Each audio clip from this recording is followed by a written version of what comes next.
hot takes. He's got flair, cardboard talking that Yankee chair. PSA, SGC, he's cracking stats like TNT. Jake is back, Jake is back. Blabbing about slabbing, run it back. Hit that sub, don't fade to black. You know the deal, Jake is back. Wow. He was like, it's perfect timing. You know what time it is? Jake is back. This is great. I got to hear the beginning of it again. This is good. We just got to let it play for a couple minutes here. So good. Judge BFP. Yeah, my first time getting to play this one. Like, listening to the lyrics. Nice. All right. I'll slowly fade it out here. Welcome, Jake. Welcome, everybody, to Blabbing About Slabbing Live. Thanks, everybody, for joining, including Travis. Thanks for being here for the first time. Angel Hernandez, yes, Jake is indeed back. Thanks for filling in for Chris. Chris is out and about traveling the country. We send our thoughts to him, and he'll be back soon. But for now, Jake is on tonight, and then a little bit later this evening, we also have another special guest, Colin's own Filmington. So, So Forbidden Donut, welcome to the J&J show for now. The J&J show. I love that. Look at that. So what's going on, Jake? I see you've got your Judge All-Star jersey on. Cool. We've had a very exciting last few days for both you and me. It's been big, I think both of us had anticipated a little bit about what was coming. It was written on the wall. Yeah. I irrationally bought a Cody Bellinger card for way more than I should have paid for it, but I had to. It's signed it kind of frustrates me that the opt-out, at least I get 2 full years of Cody Bellinger, and I'm very happy about that. But they started the new biggest thing. I know. They started comparing it to the DJ LeMahieu opt-out or the DJ LeMahieu contract or the holdout, and it just kind of brought up a little bit of, I don't know. It was just a very sad decline for DJ, and I just don't want that to happen to Cody. So, but last night must have been very tumultuous for you. Yeah, as you've talked about the writing on the wall, we knew it was coming with Freddie. Yeah. He wasn't going to stay long-term with the Brewers. His contract's up this year, but it is bittersweet. He's been a long-time Brewer, 8 years. 8 years. That's crazy. I did see Christian Yelich's post today. Oh, what did he say? His story, and he was like greatest, one of the greatest in franchise history. Time flies. I mean, it means a lot coming from the highest paid player in Brewers history. So, yeah, and there were definitely some highlights. Peralta never quite took that step that people thought he could be to be the ace. He just couldn't get deep into games enough on a consistent basis. Yeah, just ran the pitch count up to 100 by the 5th inning. Most starts, a lot of strikeouts. But yeah, it's I don't know. It's the economics of baseball. I knew they weren't going to sign him long term. I think for what they wanted, they got a lot back. Jet Williams, Card Brett's going 30-30 this year. Another speedy little guy. He's kind of in the Durbin mold. Yeah, you got another Durbin on your hands, I think, also from a New York organization. So hopefully it plays out just as well. Yes. I like it. So I think they did as well as could be expected. It's sad to see Freddie go, but but given you knew that this was his, I mean, it's such a depressing, bittersweet year to watch for any player whose contract. You know what I mean? Like, I really haven't, other than Judge, there hasn't really been a player for the Yankees whose contract was up, and we traded for Soto, we traded for Belly. So there wasn't like a long-term legacy player that's contract had been up, and we didn't know if he was going to come back and what have you. So it's tough I can imagine it's tough to watch. It would have been tough to watch for you this year anyway. So. Yeah, and it's a little reminiscent of the Corbin Burns situation. I'm glad it didn't get quite as acrimonious between the team and player like that did. So it sounds like Freddie's leaving on a good note. He'll get a warm welcome back. When he comes back anytime. So a great 2018 rookie, 2018 update, but 2018 rookie. So just goes to show how reputable that class. Yeah. And like I said in my Instagram post, now the Brewers, I believe, have 7 top 100 Baseball America prospects. They're absolutely loaded. By the time this strike ends in 2029 or 2030, the Brewers. I know. I did see somebody say it's going to be 2 years. Like, as people are now calling it a 2-year strike, and I'm just like, it's so depressing. It's getting worse and worse. It is so depressing. I mean, now that there's separate factions within the owners, it's not just owners versus players. It's owner versus owners and then players. Yeah, it's like even the owners are like, I don't know who it was, with like ownership's coming out being like, yeah, there's definitely going to be a strike, like, or there's definitely going to be a lockout. Like, yeah, I mean, Gigi's saying it's a lockout, not a strike. Yeah, I mean, either way, the agreement's up. Neither side is agreeing to what it is now. Both sides want a lot. Yeah. Who isn't it? Someone random that represents the players union. I forget who it's. Is it like Justin Turner or something like that? Who's like the head of? I forget who it was, but they. Say again. The players rep. I can't remember who it was. I know for a long time it was the former big leaguer. Somebody in the comments will know. Yeah. Played for the Tigers. Yeah, I forget. They mentioned it, I remember, on a broadcast. And I was like, wow, that's very interesting to have, somebody. It was like, I don't know, Yachty or Molina or something like that. Ninja Squirrel has a message for us. Is that an old Yankee fan to the right? The roster's old and stale, said many Mets fans. No World Series again. Much moaning about how good Dodgers' depth and quality is. What else do we do besides complain all for 8 months? We just complain for 8 months. There's never any sort of, you can never accept happiness in this sport because it's just going to come crashing down eventually. So what else can we do besides complain about other teams? Tony Clark. Thank you. Tony Clark. Yeah. Okay. Yeah. Okay. I don't know. Mad City Brew. I don't know. Yeah. Well, we'll see. If he ever gets that control in place, he's going to be great. So I looked at the Mets starting rotation is still pretty awful. Not awful per se, but still pretty lackluster, even with the addition of Freddie Peralta. Young. I mean, they've got a lot of potential. Yeah, young, right? Very young, a lot of potential. I mean, even they had Kodai Senga as the 5th starter, which is just kind of crazy to me, given how great he was the first half last year. Time. Yeah. But he got hurt, so we'll see. Forbidden Don't says, reading Bill Simmons today, he thinks the league may try to break up the Dodgers with their current contract situation. Yeah, we have plenty of time to talk about this between now and next year, so we better enjoy this year. But yeah, I've got a lot of thoughts on this, and I was having this discussion with somebody too. It's just so hard to put the toothpaste back in the tube, even if by some miracle they get the both sides to agree to go to a salary cap and floor. What do you do with all these contracts that are out there by the Dodgers? Impossible. It's an impossible situation. It is. It's going to take Harvey Specter to figure it out. Masters of the Universe trailer. I know you're a little young for Masters of the Universe, Jake, but I only know Masters of the Universe from Bonfire and the Vanities.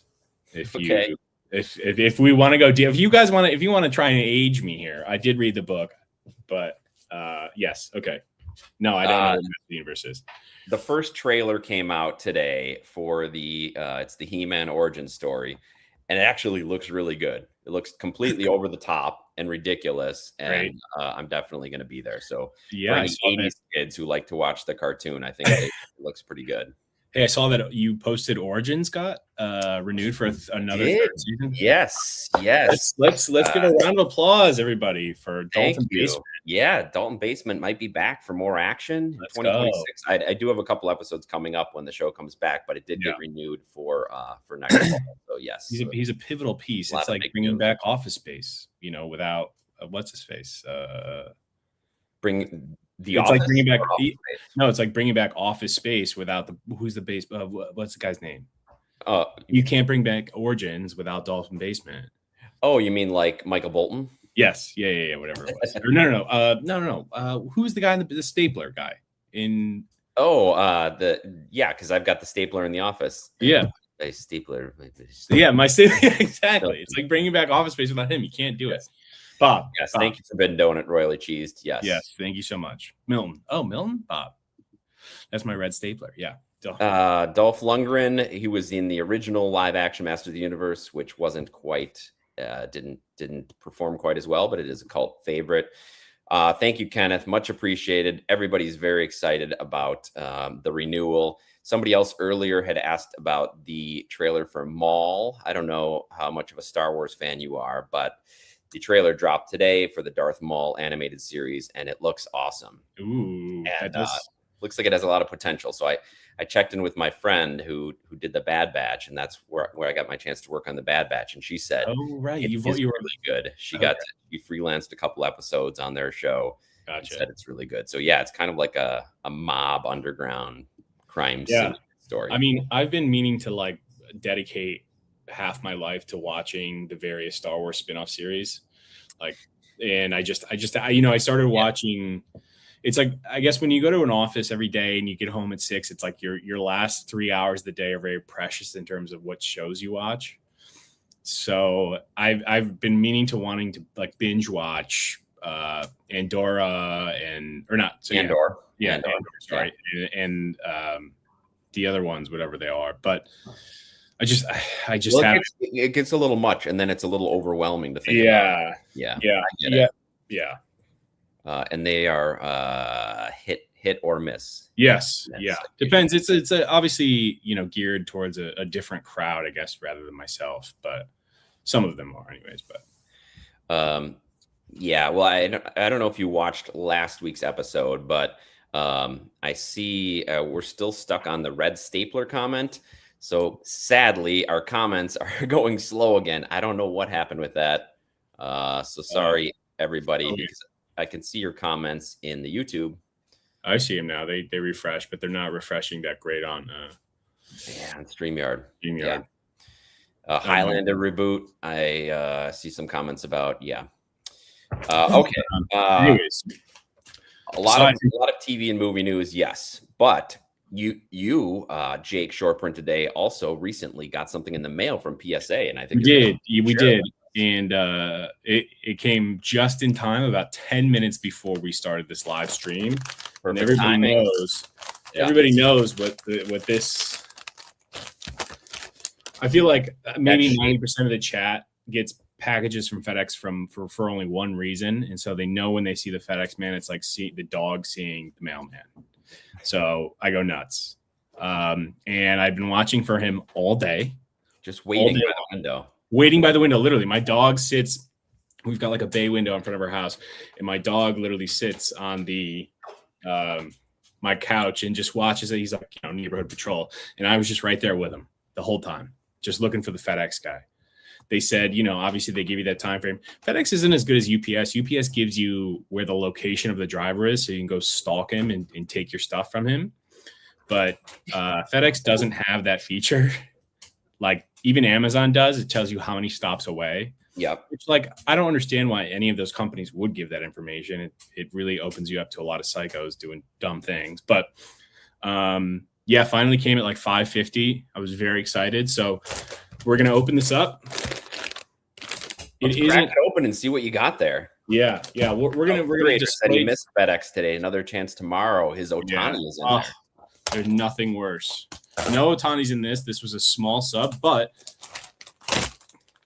probably not cut my finger off on live YouTube. But there is a card owned by the three of us in here.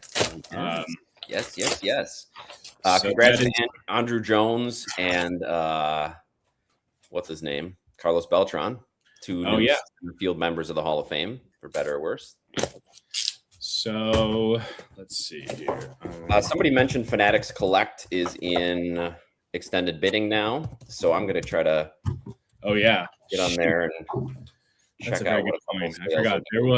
Is that the one card that no, I don't think it had ended yet. The Nick Kurtz is up to 340 right now. Wow. Rookie debut. Goodness, the debut patch. Yeah. I was actually just reading, I'm sure probably most people in here get the PSA magazine. It's a pretty good read when they have baseball stuff in there. I like reading the basketball stuff too. But I was reading about his kind of highest sales. They gave like a scouting report in the latest PSA magazine about Kurtz and his cards. It was pretty cool. I suggest it. Okay. Yeah. Any Kurtz fans out there? Especially.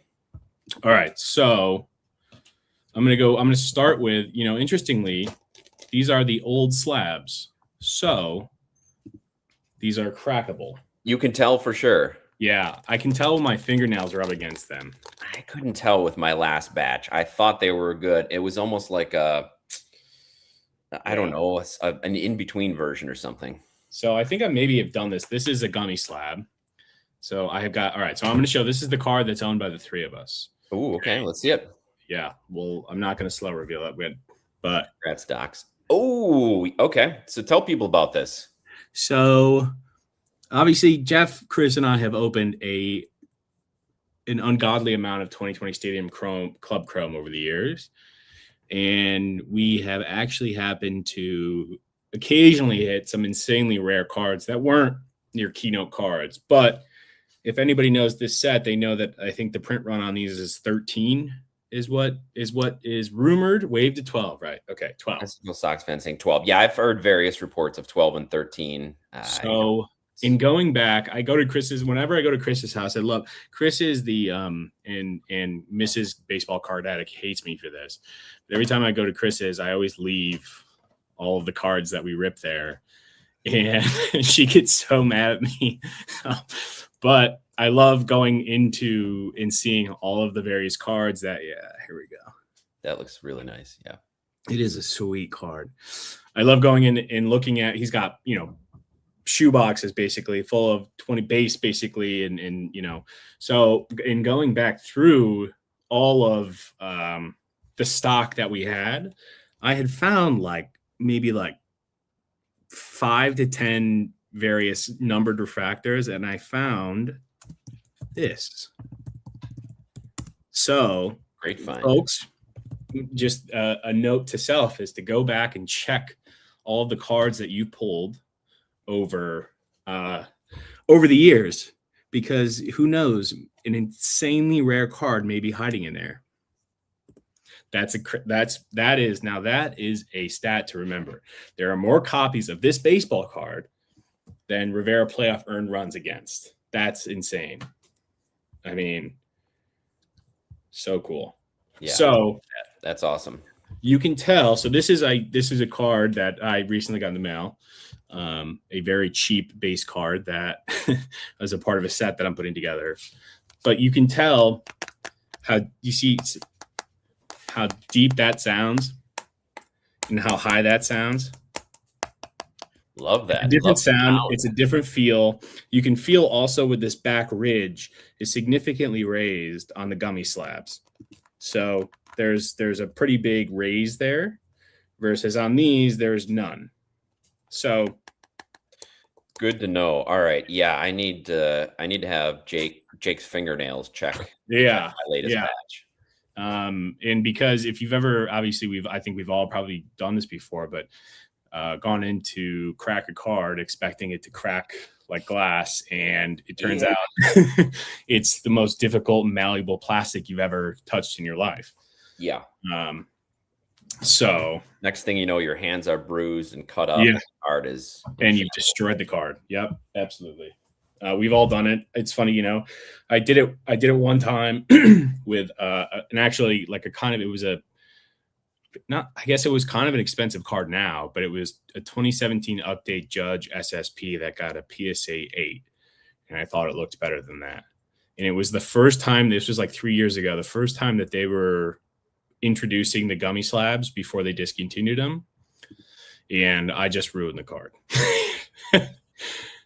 Sadly, it's happened to me a couple times too. Yeah. So Doc wanted us to know if you can send in without a new slab without a grade.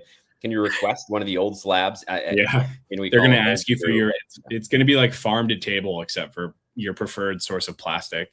You can make a request. So some people are acknowledging what you said, Jake, about looking at old stuff. Maddie says, found an Aaron Judge SSP from 2018 in a shoebox that I had in the basement. Pulled it out, got it graded. PSA 7. Not bad considering it sold it for $750. Wow. Awesome. I remember that sale. I believe that was a semi-recent sale that went by it now pretty quickly. That's right. I do remember that, if that was the one.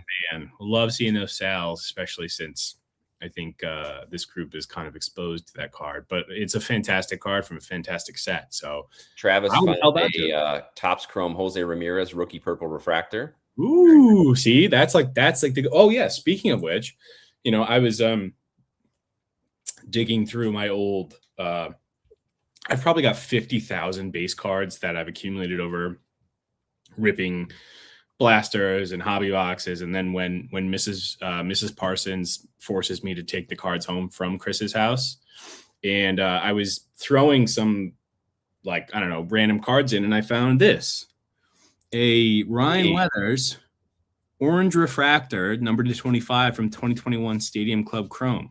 Awesome rookie card. And the Yankees. I would have never known that was in there. New Yankees fourth or fifth starter, and this is the first in the print run. So that is that was pretty fun to see. Very good. Very good. Yeah, let's see some of the rest of the cards you've got. I do want to remind you, I did put the referral link in the chat because I always have to try to remind Jake to use it because he always forgets. I know. It's a way to support the channel without having to do anything except just clicking on the link to get you to eBay. And then if you buy anything, buy it now, or you make a bid on anything within 24 hours after you click it, then Blabbin gets some credit. We'll get a few cents. I think that there's like a pin function in messages now, maybe. I don't know. We need to pin the link in It's pinned at the top of YouTube. So it's pinned. If you can see it on YouTube, it should be pinned at the top of your YouTube chat. So yes, please use that. Please use that. It's the way that we get a few bucks. So thank you. All right. So all right, keep going. What do you got? What else you got in there? I'll save my favorite card in this for last. Actually, yeah, it's tough to say. So another quickly one. I interestingly enough, this is a 2020 Bowman Chrome Aaron Judge purple refractor. So why would you get that slabbed? So you guys will see soon that I have now almost completed the rainbow for this card, aside from the superfractor. And I know where the superfractor is, interestingly. And so this card with a print run of 250 is a pop 0 and a PSA 10. So that's crazy. I know it is really nuts. I mean, there must be something. I haven't looked at this yet really closely. Obviously, I just opened the package, but there are no PSA 10s of the purple. So I figured I'll try my luck. And lo and behold, we got a 9, which we're fine with, honestly, because there are other 9s. And I'm going to make a post of the rainbow that I have pretty soon. I know. Yeah, love to see work in progress. Yeah. Next up, we have an upgrade to my 2018 SSP set, which is my favorite. Let's talk about that a little bit before you show it. Somebody mentioned SSPs in the chat. Jake is a connoisseur of 2018 super short prints. Yeah, it's my favorite. It was really the last year that Topps stuck to a very consistent theme for SSPs. They're doing something with their hands.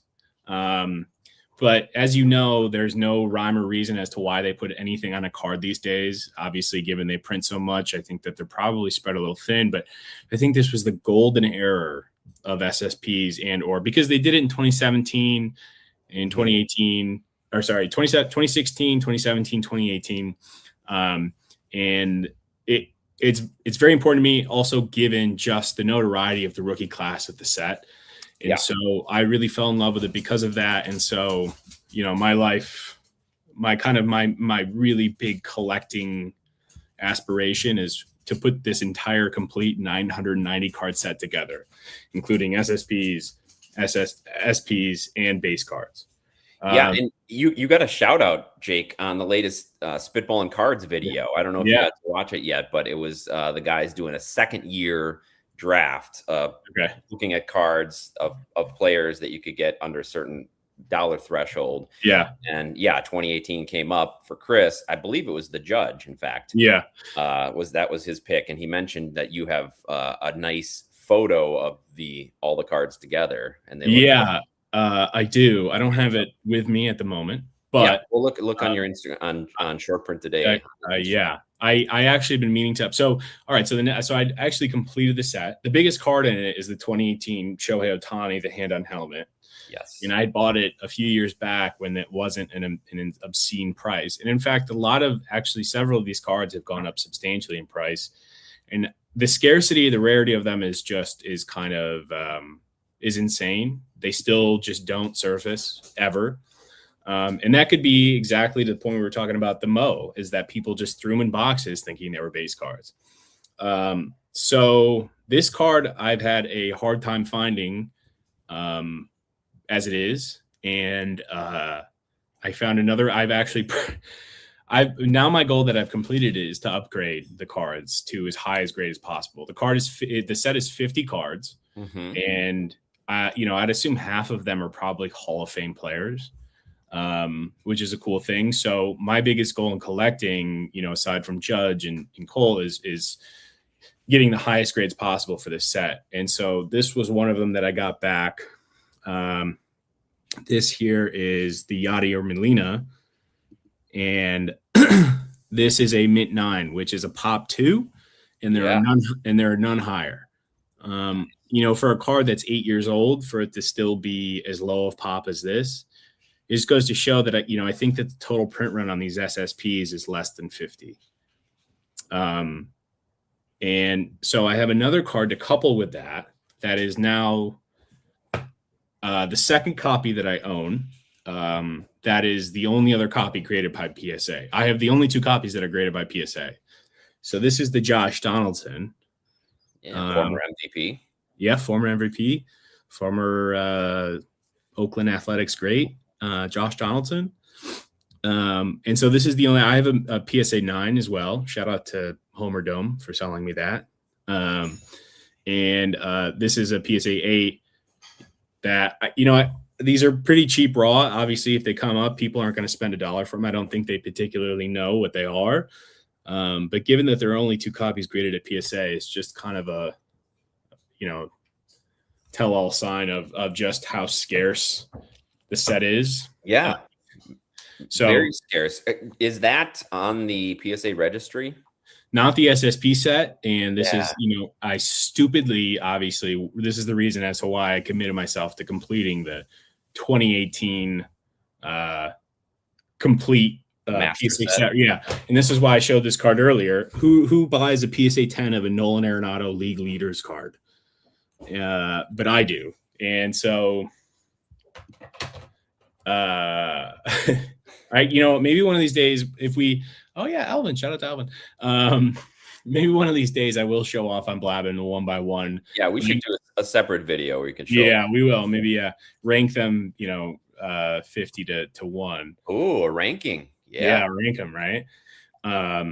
But Chris obviously loves that set too. Chris has several of the cards that I need to upgrade. But I honestly I'm only friends with him so that one day I can finagle my way into getting them off of him. But he's got the Albert Pujols PSA 10 as a pop 1. He's got the Mookie Betts Salt Bay, which is a very kind of an iconic card now. PSA 10 that I want.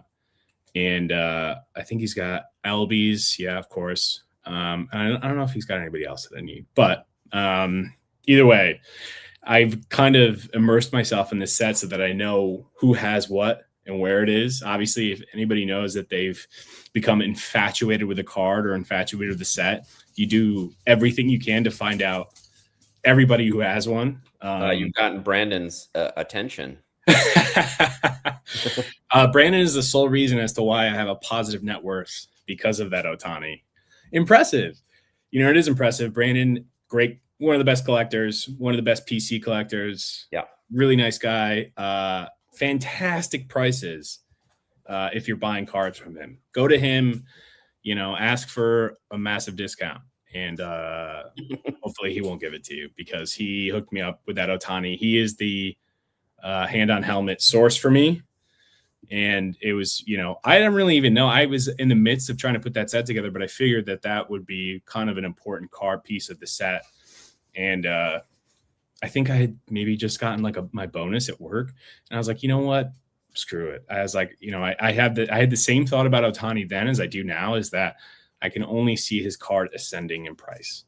And lo and behold, it was smart. It was smart to get that one. The one smart thing I've ever done in this house. Hey. We all have one. Curator left a message on, I could see it on YouTube, saying, am I crazy to want to build the 2018 Top Series 1, Series 2, and update in gold out of 2018? The gold design is insanely good.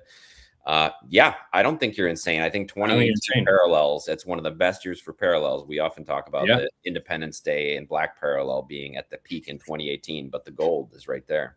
Yeah, gold is great. I know you guys have the Soto gold. That's just like a stunning card.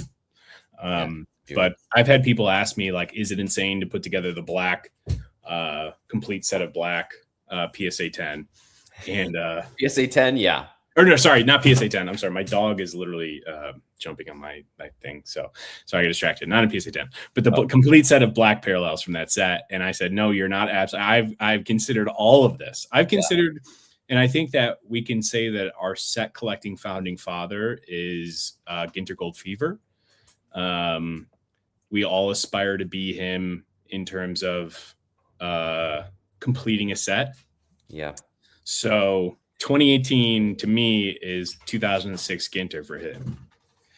Yeah, a kind of a lifetime project. Yes. And look, that set's been out. I don't know how long he's actively been trying to put that set together, but it's now been 20 years since it came out, and he still isn't complete. So, yeah. All right, what else you got in here, Jake? For us? I'll show the last card, which is my favorite card actually from this. It's not a big card at all by any means, but I think it looks really cool, and it really shines up nicely. Yeah. And this is maybe one of two 2025 Chrome cards that I've been able to gem so far. Look at that centering. I know, centering is great. I think this was the very first copy to surface on eBay, and I bought it. And it, shockingly, sometimes when those come up for a reasonable price, people are just trying to make a buck, or they're, know their comps. I bought it, and I'm very happy I did, because it's beautiful. It shines up really nice. The jersey I love the contrast of the jersey and the fade out background. And I actually really like this year's design. Yeah, that's a really nice design. Yeah. And so that goes towards, this is a big set of mine that this Aaron Judge Bowman Chrome Gold run, Brandon, I'm trying to complete. So if anybody has a 2019 Bowman Chrome Aaron Judge that's not $1,000 on eBay, please reach out to me. Reach out to Jake. Shelly says 2025 Bowman Chrome is such a great looking set. Yeah, it is. Yeah, I like it way better than 2024. 2024 was a little mechanical. I like kind of the rounded edges of 2025. The aesthetic, especially when you see a nice, well-centered specimen like that. Yeah. And like the whole card shines, not just the borders. So, sometimes they kind of forget to really refract the non-colored aspect of it. Yep. And then, so I recently got a card in the mail, which I think is the last thing I'll talk about in 2018, but one of my favorite cards from this actual set, and obviously one of my favorite parallels, is in one of the funnest Judge images. One of the craziest baseball card images ever. I know, it's absurd. And like, look, his left foot is not even on the base. It's his right foot on the base. So that's a true and authentic. He is twice the size of Jose Altuve. Look at how steep his neck is looking down on him. Yeah. That's so I just, the image is fantastic. And obviously this parallel is like as good as it gets. So this was kind of I don't want to say an irrational purchase, but this is also 2018. This is update. So he had fractured his wrist in 2018 and missed. He got hit by a pitch in his wrist. So he's got that brace on it. So each card tells a little story, Yeah. And that's, again, an example of the 2018 parallels. A couple of people chasing majors in here. So Curator has basically said that he's agreed he's going to do the 2018 gold, which is awesome. I love it. Chasing Majors says he's got a 2018 rainbow foil run for all the big rookie cards, including debuts and some big names like Judge, Trout, and a few other more sought after cards. I'd love to see you chase gold. Yeah, that's awesome. And this is a big question, Curator. Do you already have the Ohtani golds from 2018? This would be the biggest expense, no doubt. Yeah, that's I don't think I've seen did one of those sell during this last boom? I think maybe one. I don't know if I remember seeing like a true gold non-auto sell though. Yeah, I can't remember either. But it would be like $50,000, I think. Dave's 2018 Gold Judge PSA 10 arrived today. Whoa. Keon has a question for you, Jake, about 2017 Lindor 2-glove SP variation. 2-glove 2017. Let me think of. Well, he's running in his actual SSP. He's running out celebrating. His SP, I'm trying to think of his SP. I don't have it if I can't think of the image of it. But I feel like there are a fair amount of the SPs are actually on eBay. And I really love actually the 2017 SP set. I think the images are really cool, or, just as cool as some of the SSP images. And they're really also inexpensive, less than, $5 or so a card. So, but interesting. I'm going to have to look that up after this because, normally you can find those SPs are semi-frequent on eBay. Happy Man 8405 is joining us live from Thailand. So thank you for joining. Appreciate that. Yeah. What else you got? So, all right. What else we got? So aside from that, and my dog barking, I apologize if you can hear that. Your dog just wants to be part of the show, I guess. He does. He's been begging to. Okay, so this was another, and this is maybe an interesting part, an interesting thing we talk about. I won this on Fanatics like 2 months ago. This is a PSA 10 green, of that same rainbow, but it just came in the mail. I won it like 2 months ago, and I think that people have had these experiences before. And I love that 2020 Bowman Chrome is getting exposure because of the Lubob trade. And I've seen a bunch of posts of his 2020 Bowman Chrome rookie card, not his Bowman first, but his rookie card. So I love that there's more exposure to how beautiful this set is. But it took 2 months for Fanatics, aka PWCC, to ship that card to me. And so I'm pretty sure that a lot of you folks have had this same issue. Yeah, they're not very on top of shipping. It's insane. It's not even that they're not on. It's like you guys aren't even doing that much volume. You know what I mean? It's like it's pretty. Everybody's behind. Same with COMC, with ComC. They're way behind on shipping, like months and months behind. I don't understand how everybody can get so far behind.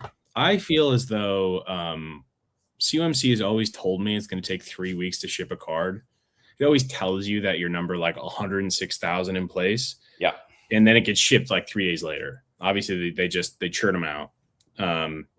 So I've never had, but I just recently shipped for the first time. I shipped, and I know you guys have done this before, but I shipped like 110 random cards, like just like stuff like this. Why didn't you just bring them to the show? It's been a long time since I've been like stuff like this. I basically ship to COMC. I mean, but the last show we went to was in August. Yeah, but this one's coming up right. I just figured I did. So I shipped it like a month ago, obviously, and the ingestion time that they say, which is kind of a strange saying, is like 4 months for all that stuff, which is I'm totally fine with. I've never done it before, but Yeah, some of mine from our when we dropped it off at the last Burbank show in August are still not in. Really? Yeah. And my last shipment I got from them, it took almost 4 months. And they were a little behind when I got it from them. And they said, sorry, we're behind. Here's a $5 certificate to use towards the next time you request a shipment. It doesn't even cover the shipping cost. The shipping is like $6.50 now. Yes. Shipping is a lot, actually, when you get a big. Oh, my goodness. So I don't know.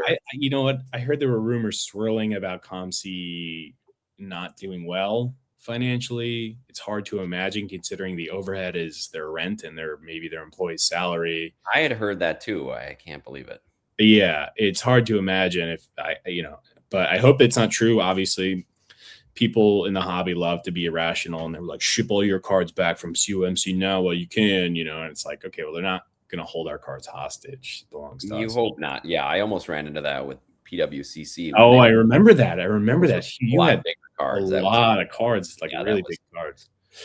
Fanatics mailed them out. It just our chat just popped up again. And SFO Soxman was just asking the same thing. Yeah.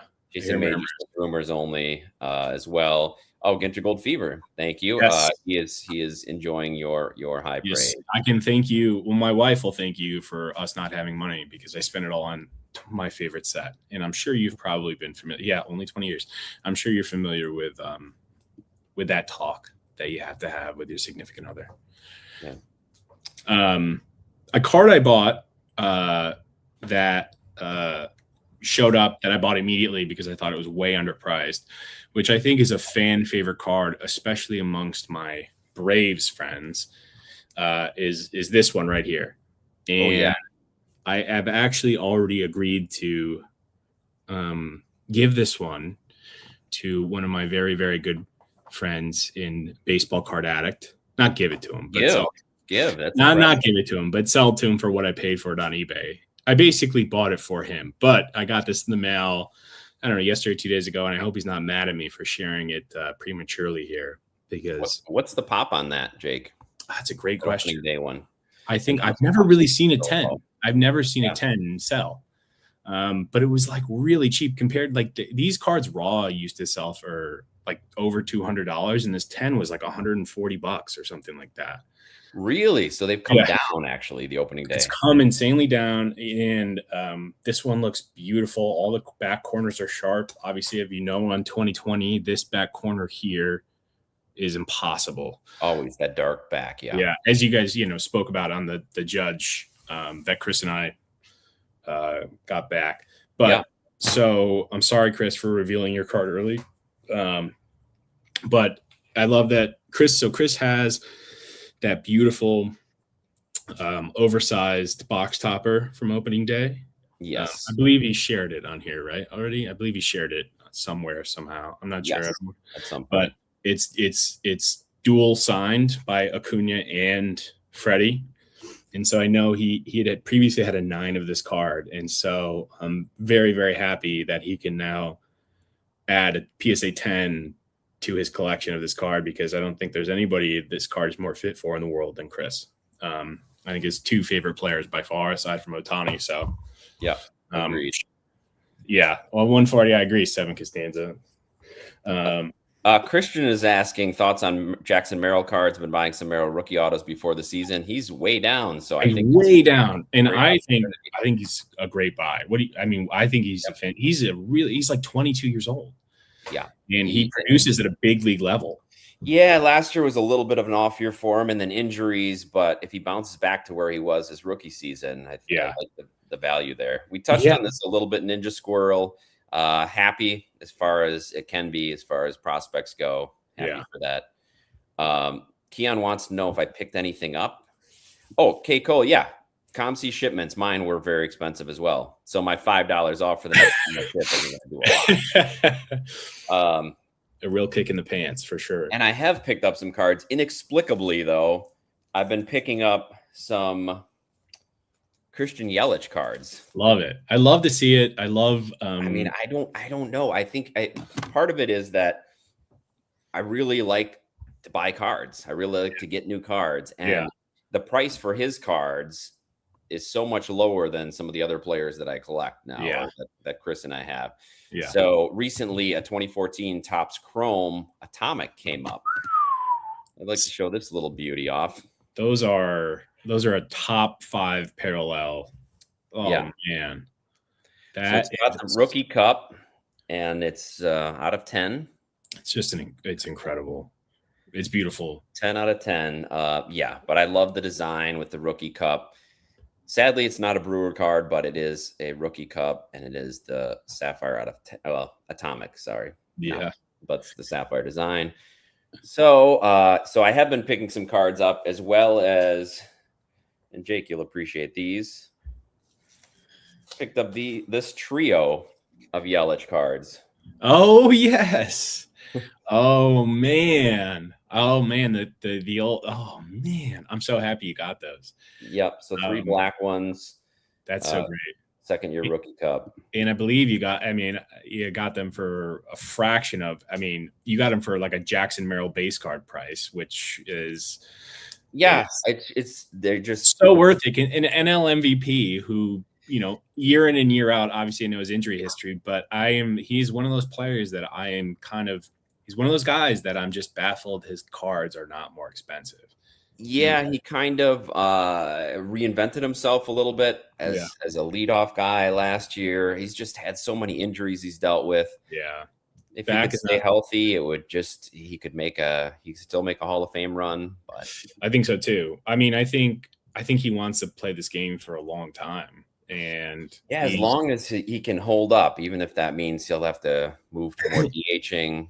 When I knew Christian Yelich was an honorable and great player that I wanted to be a fan of is when Adam Wainwright and Yadier Molina were setting the record for battery innings played. Okay. Christian Yelich was up to bat, and Christian Yelich just sat back and let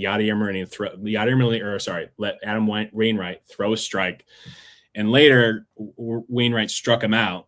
And I was like, he sat there and just let you set this record without even trying. Can you imagine if he took him deep on this pitch to set the record for battery innings completed together?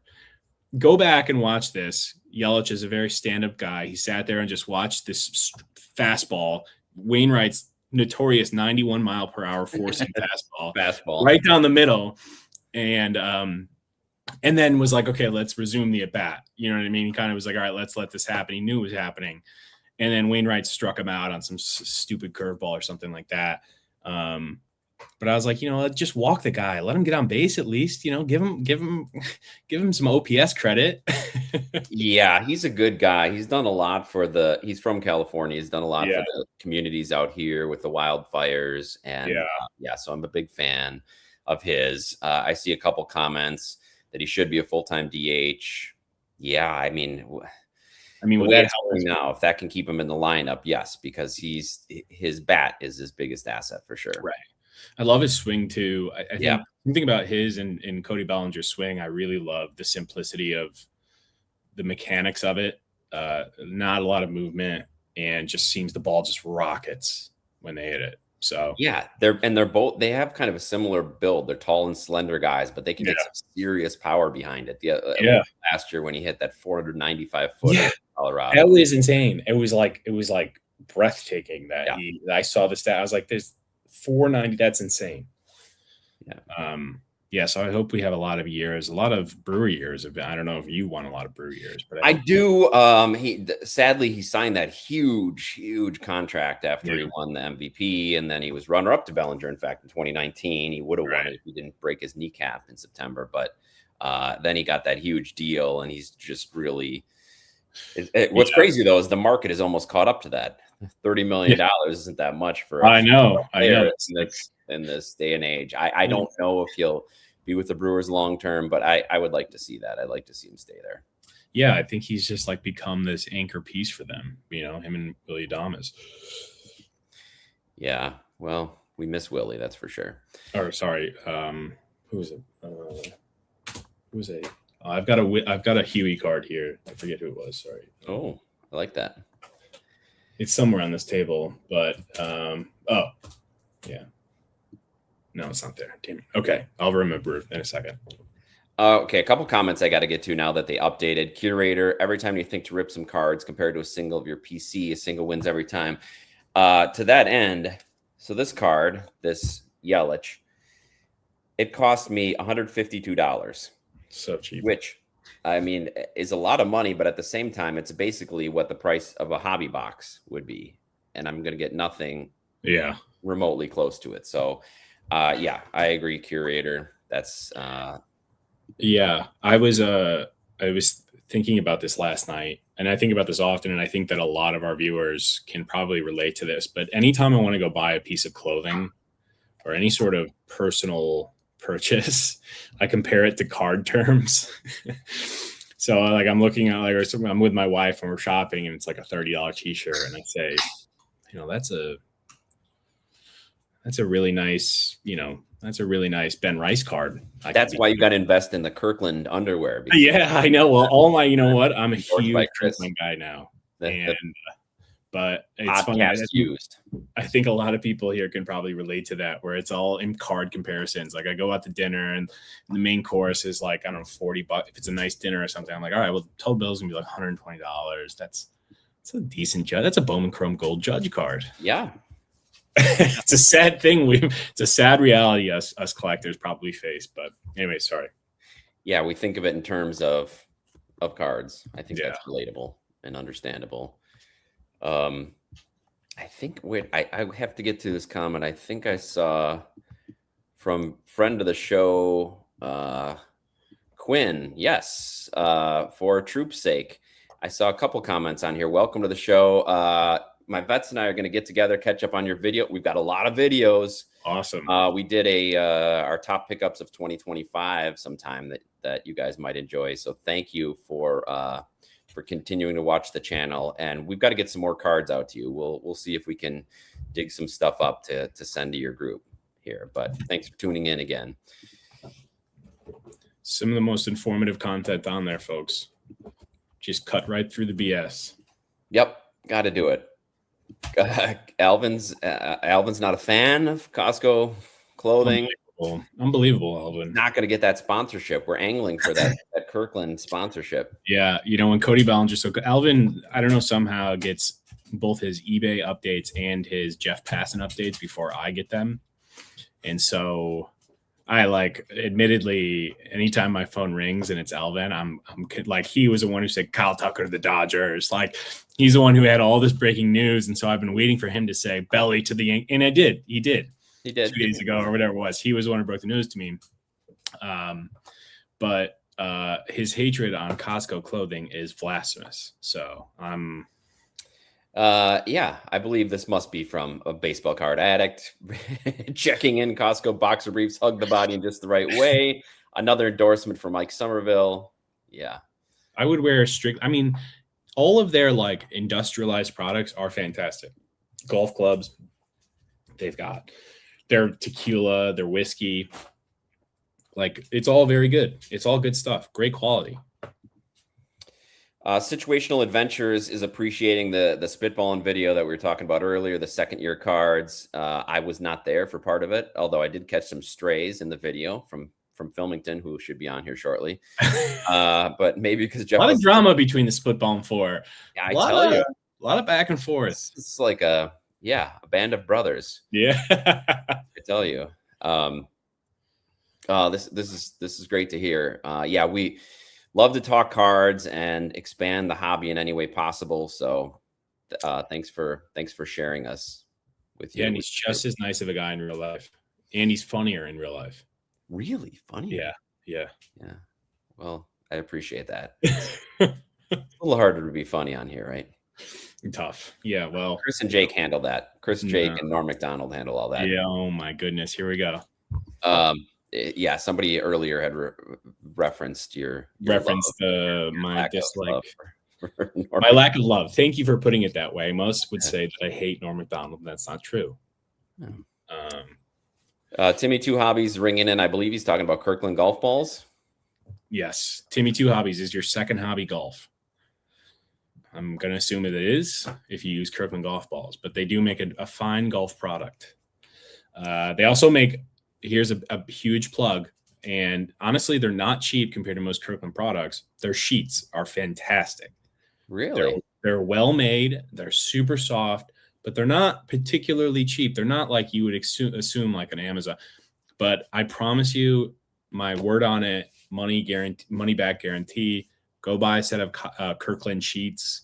They're fantastic. Reinforced on the corners. The best. We might have to try that. All right. Impressive.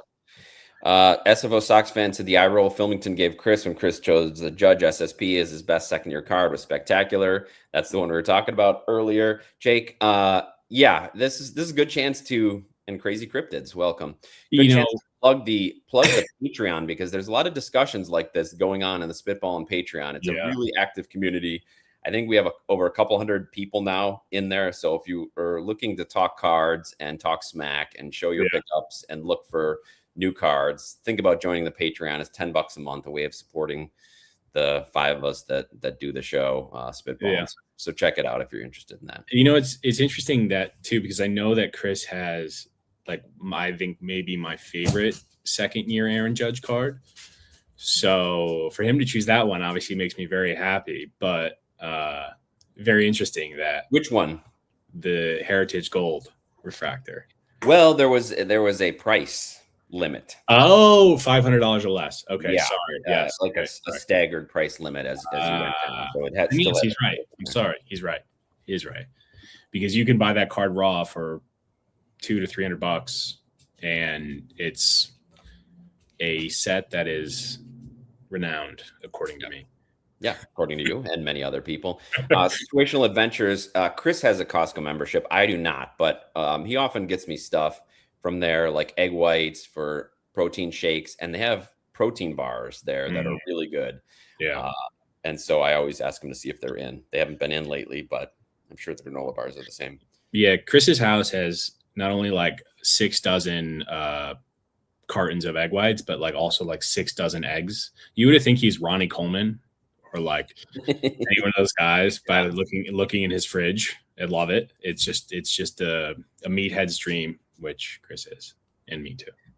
A lot of eggs. Pretty soon they might just start breeding chickens. It would be it would save money and gas, especially in California. Yeah, that's not a bad idea. Jake mentioned thread count. I think we get demonetized right as the same time as Egyptian cotton. Okay, enough said. You're paying for it. It's worth it. It is worth it. It's tremendous. Free samples, Tribeca says. Oh my gosh. Yeah. Okay, I do. Who doesn't? Yeah. Oh boy. Okay, Brandon and Tribeca wax collectors. We used to work together, and I was notoriously, sorry, my dog, and I notoriously still do free snacks for my office that I work in. Yeah, it's my favorite part of where I work, and was my favorite part when we worked together, and everybody knew me as the free snack liker. So, yes, I do like the Costco free samples. Who doesn't? It's the best part of Costco. Yeah, absolutely. I can't argue with that. Again. Oh boy. Forbidden Donut says Kirkland has been sued by Titleist for ripping off their ID. Buy while you can, because obviously Titleist charges a 90% upcharge on Kirkland, and it's the same product basically.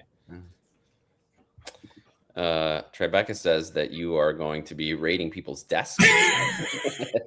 I've done it before. I'm not proud to admit it, but New York is expensive, what have you. So you know what? No more from Tribeca Wax Collector. You're done. You're cut off. We're blocking you from the comments. Free is free. You gotta. Free is free. Right. Even if it's in your neighboring desks, neighboring work employees' desks, it's free. So Jake, you want to anything else you want to share with us before we're? Yeah, we are angling hard for that Costco sponsorship. I think it would be. They even sell baseball cards. Is there they sell Pokemon? Some of our giveaways, some of those big Costco boxes. I actually think that if I were to have a Fortune 500 ranking, I think that Costco would be number one for me.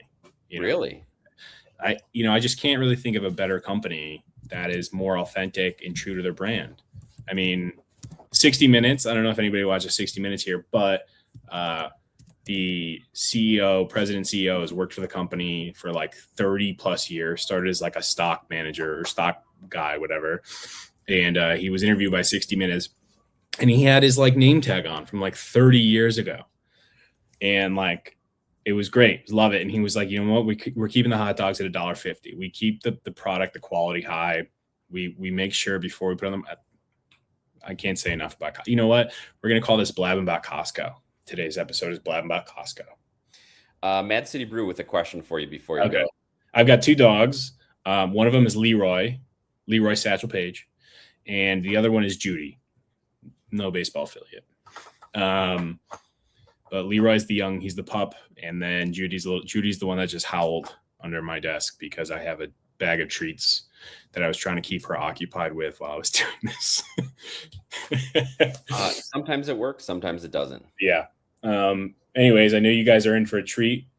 Yeah, let's bring Filmington on so you can say anything you want to him before you go. Without further ado, let's see if Phil's ready to join the chat. Filmington, what's going on, buddy? Oh, he's muted. We can't hear you. You're muted. Oh boy. You're muted. Rookie move. No, it's okay. I talk enough to take up for 3 people, so it's fine. Hi, Jake. Sorry for that. There he is back. Jake was just regaling us with his PSA sub. Anything you want to show to Filmington?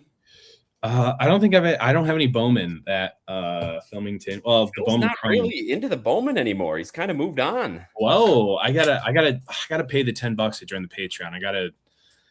I don't know what I'm doing. I'm slacking. I recently just got on the Discord. Also, by the way, get on the Discord. I've recently realized that all of Hobby Insight comes from that Discord channel. Some really smart people, and Phil's in there commenting on product releases.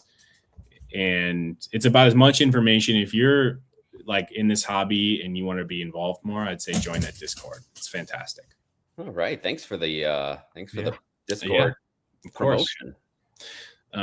Well, it's getting a little crowded in here. So I'm going to let you two hash it out from the drama-filled spitballing. And I got to go catch up on my spitballing actually as well. So yeah, go check it out. Check out the newest episode. I collect everything but short prints, Jake. Yes, I know that. I remember that. It is what a juxtaposition, the two, Chris and Jeff, and Scotty's kind of the universal. But anyways, yeah. If I could find that comment about somebody before you came on was talking about Phil's eye roll when Chris picked the judge. Yeah. SSP is his second year, so yes, that was noticed. Yeah, it's funny. Anyways, all right, thank you guys. I appreciate you, Jeff, having me on. And yeah, thanks so much for joining us. Really appreciate it. Can't wait to see that Rivera wave in person. I know. Yeah, I'm excited to bring it. Also, the last card that I have to bring is Jake. Congrats on overpaying for Cody Bellinger.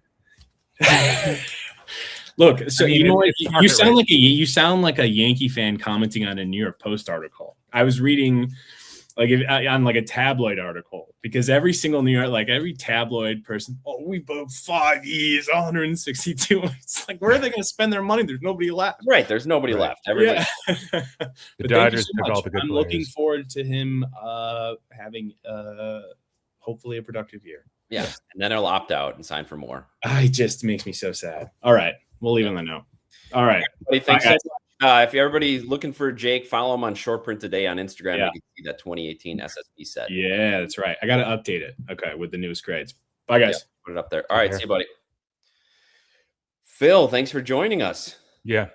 I've got my drink is a athletic, non-alcoholic side stage. I was going through some digestion issues earlier this year. I remember that. Jeff. And then I became a member of Athletic, which is like $30 a year, and you get free shipping. That's your perk. So I figured I'd take advantage of it. Even though now my stomach's healed, I've got like 5-6 packs of random beer. And the thing is, even though it's non-alcoholic, doesn't mean it's good for you. I don't know if the folks in the chat have similar experiences, but I wake up dehydrated as if I drank real beer the night before. And sometimes I have to get up to hydrating you then, if it's not the alcohol. Whatever's in this, which is it's the same stuff. It's like the barley, it's just stuff that you don't really need, empty calories. Well, Crazy Cryptids, his favorite on the recent Spitballing episode was when Chris was having a coughing seizure while Phil was hyping that Corbin Carroll card. Yes, that was a memorable moment in the video. Mookie Chilson says, just drink hop water. That's it. Just drink hop water. You don't need the sugar. So with that video, most people don't know this, but anyways, our whole plan to edit that video got screwed up because of whatever. I won't get into the details, but basically half of the scenes that people thought were a little bit off-colored, maybe funny, that involved me, those were supposed to be clipped out. Specifically the one where I commented on Jeff's waist size. Yes, that was supposed to not be there. I edited that out, but the wrong version was posted.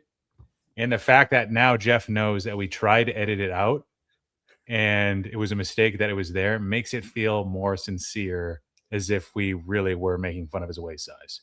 So I had to send Phil a picture of me sweaty at the gym this morning on the bike trying to work off that Vladdy waist. I do have to say, Phil, though, that I think that video got the most positive comments about Phil in any recent video. Everybody loved your energy in it. So all right, let's keep it up. Maybe edit less. Yes. Okay. Leave it all in. As Cardito says, the truth will set you free, Filmington. It was all good natured. Yeah. A few of us from Spitball on were having sort of rough times recently because of personal stuff. And I'm one of those people. I just left a very toxic work environment, just like 2 to 3 months of hell. Most of you guys don't know my work ethic, but I tend to work pretty hard and I have a lot of tolerance for that type of thing, but this was just at a different level. My last week, I booked 73 and a half hours, and this is like billing for clients. This is not like easy hours. This is real work. And that included working on the plane for 6 hours both ways, like to and from LA. And I would have probably booked 85 to 90 hours had I not thrown in the towel. But I was like, I'm done. I should have left a week earlier, but I was like, there's like a big milestone. This is my chance to prove myself. Like, basically ego stuff. And also, I don't want to screw over the team leaving when I did. It would have been usually the hardest part, right? Yeah. In either way, it looks bad because it's me leaving zero notice. And people are like, why did Phil go dark? But people that were really close to the situation get it. It's just if like those people spin it in a different way. So anyways, so now I am free and I've been working on some like side projects here and there. I've been working on this app. Probably too soon to talk about it, but I think it's pretty cool. Has to do with AI, vibe coding. Really? I bet a few of the people in here are doing that using like, whether they're coding in Python or something else. It's insane, Jeff. Like me or you, like you didn't take any computer science classes in high school or college, right? No. That doesn't matter anymore because now you can come up with the code to create, like if you wanted to create an app that was like a checkers game to play with your kids, you could do that. When you say come up like 20 minutes. Code, when you say come up with the code, Phil, does it mean that you're able to now interact with a computer on a normal English speaking level that you don't have to write code? Yes. You can ask ChatGPT, you can tell them your specs for what you want to develop, and it'll spit you the code in whatever programming language you want it in. Jeez. And then it'll tell you what to download and where to enter that code. And then you'll enter it into that interface, and that interface will give you directions as to what's needed, what needs to be fixed. So there's like AI on both sides that's assisting you. And then it'll even tell you all the options to improve the user interface. And you can go back to ChatGPT and be like, well, it looks like this, but I want it to be this. And it'll give you more code to put in. The risk is you're developing too much and I guess there's a risk of if you have to change something later. I'm sure I'll stumble into those risks because I just started to develop all a bunch of stuff, like an hour of just like pumping in different like instructions basically, but it was all written in a language called TypeScript, which is popular for web applications. I didn't even know which language it was. I was just like entering it and moving it and copying and pasting it. And I'm like, oh my goodness, it actually developed a prototype in like an hour. This is crazy. Yeah, the algorithm's all messed up, and I have to fix it. And I probably have to start from scratch because of stuff I did. Curator's warning. We don't want this to be Terminator 2 from courtesy of Filmington, but yeah. Well, that's really cool. Spartan wants to know if you can create an app that correctly grades cards. No, that's they're still trying to figure that out. So I can't do that yet. Yeah. There's a lot of great free content on YouTube.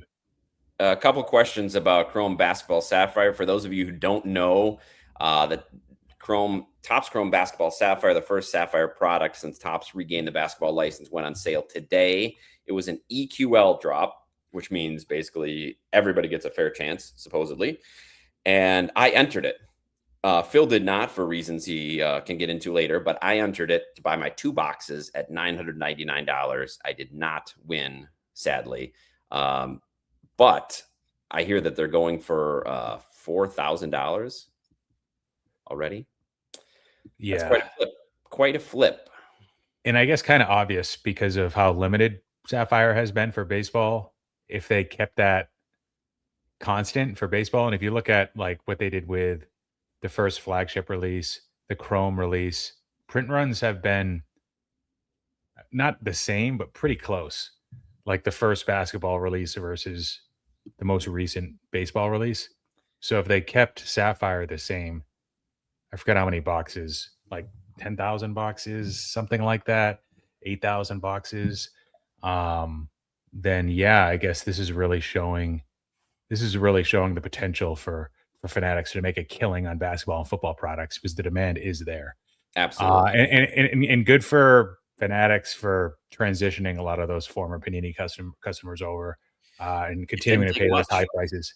Man, Dynasty is going to be insane.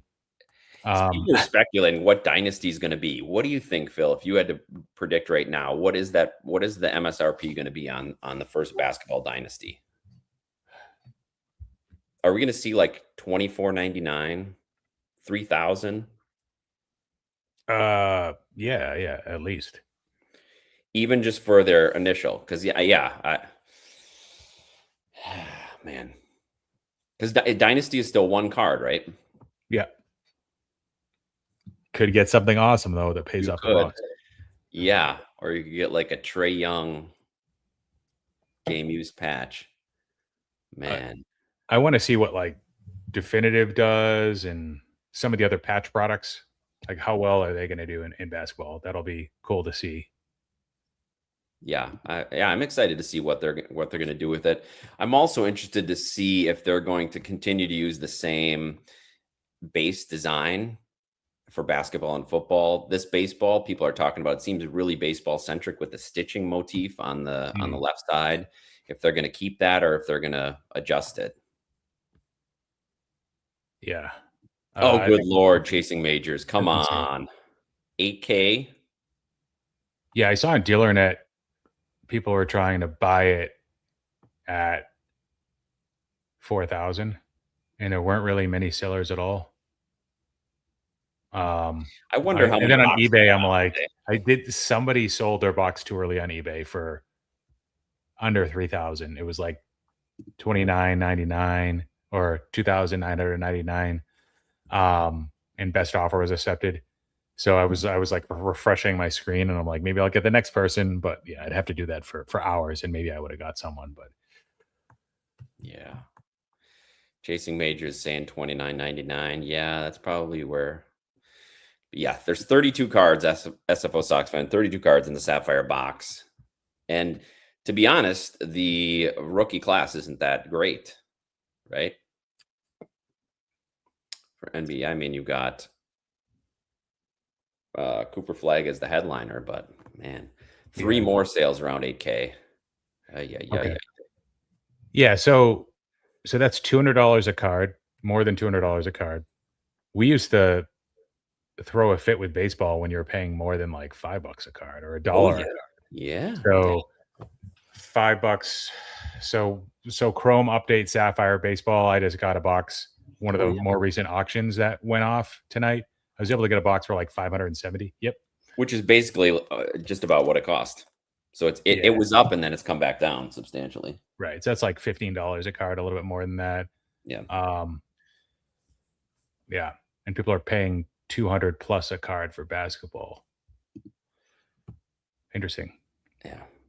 Yeah. We'll see when those start to be opened up. Like to see the secondary market on the singles. Like how well are these going to do? Probably pretty good to start. Yeah. Let's see. We saw the base, like a Cooper Flag base Topps Chrome was selling for a couple $100, which is insane. So there's going to be a massive market now for what, like second tier rookie autographs for basketball. That's going to be a thing now. Nobody really.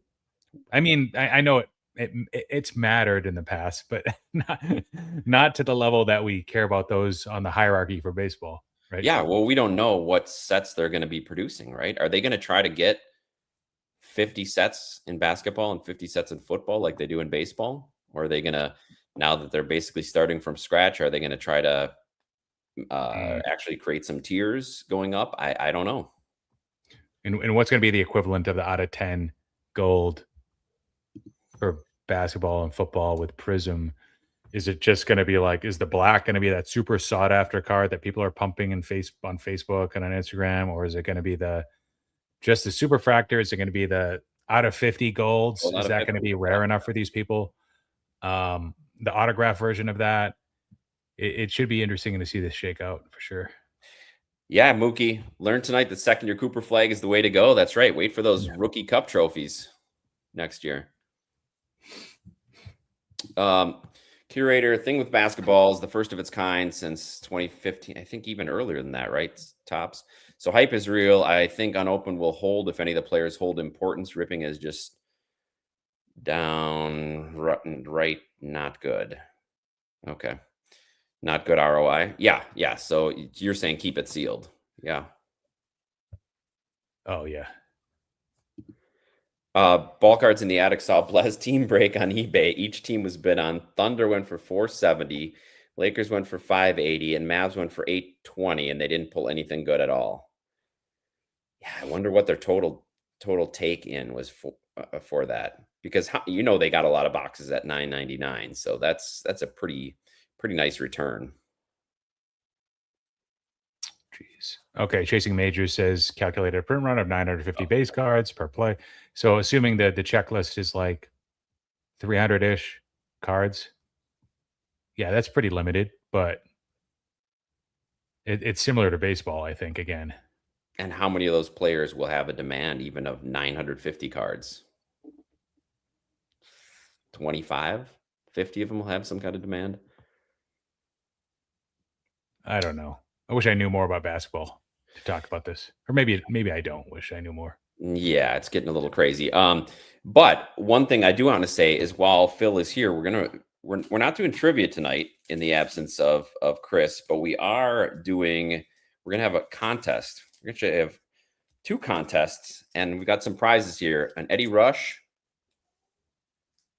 Hall of Fame cut auto here, and a Prime Patches, a giant patch of Andy Pettitte, who sadly did not make the Hall of Fame, but got a lot of votes, surprisingly, considering he's an admitted PED user.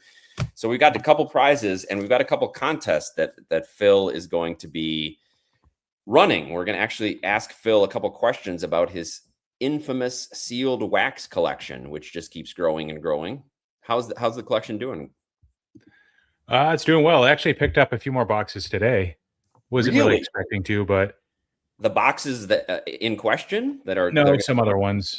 Chrome Update Megas. They've been hovering around 450 to 575 for the last for a 2 while. Years, I feel. Yeah. Most of the other stuff's jumped. It might be because the Megas, they probably can be weighed or something. I don't know. So you can tell if there's an autograph or not. Where the value packs, you can't really do any funny business with the pink packs. And those pink Otanis are going nuts. So maybe that's why the value packs are taking off and the Megas are not. I don't know. 7 packs versus 4. But I picked up 5 more of the mega boxes. I realized my supply was getting a little thin when I did my January inventory. Yeah, for those of you who don't know, Phil did a big inventory of all of his wax. You got a question from Hard Ethos about storing your sealed wax while we were talking about wax. And just Phil made a pie chart of his wax exposure, which I believe you showed on an episode of Spitballin'. Is that where you showed it, Phil? Yeah, I did. So I store it. It's at a storage unit, the second floor, so that protects it a little bit from water damage. It's on the second floor. I mean, it's also elevated off the floor on these shelving units. So it's elevated by close to 6 inches or so. And it's temperature controlled. It's not humidity controlled, but it's New England. So even in the summer, it's still the second floor again. Like usually in New England, the basements, you're going to have higher relative humidity. That's where you could get maybe in trouble. But like these aren't really extreme humidity levels here versus other parts of the country. So I feel like it's pretty good. The coldest it'll get is like high 50s. I haven't noticed anything. Like I've been storing my stuff for a while. I've heard from people like, whatever. Like some people keep it in their garage. Like I wouldn't do that. But so far so good. And the cellophane helps a little bit. And it helps that these products aren't from the 80s. That's when I'd be a little bit more worried, increasing the stickiness or even stuff from like the 90s. Yeah. Yeah. That's more of an issue there for sure. Questions about sealed wax fluctuating as much as singles. Phil, what do you have to say about that?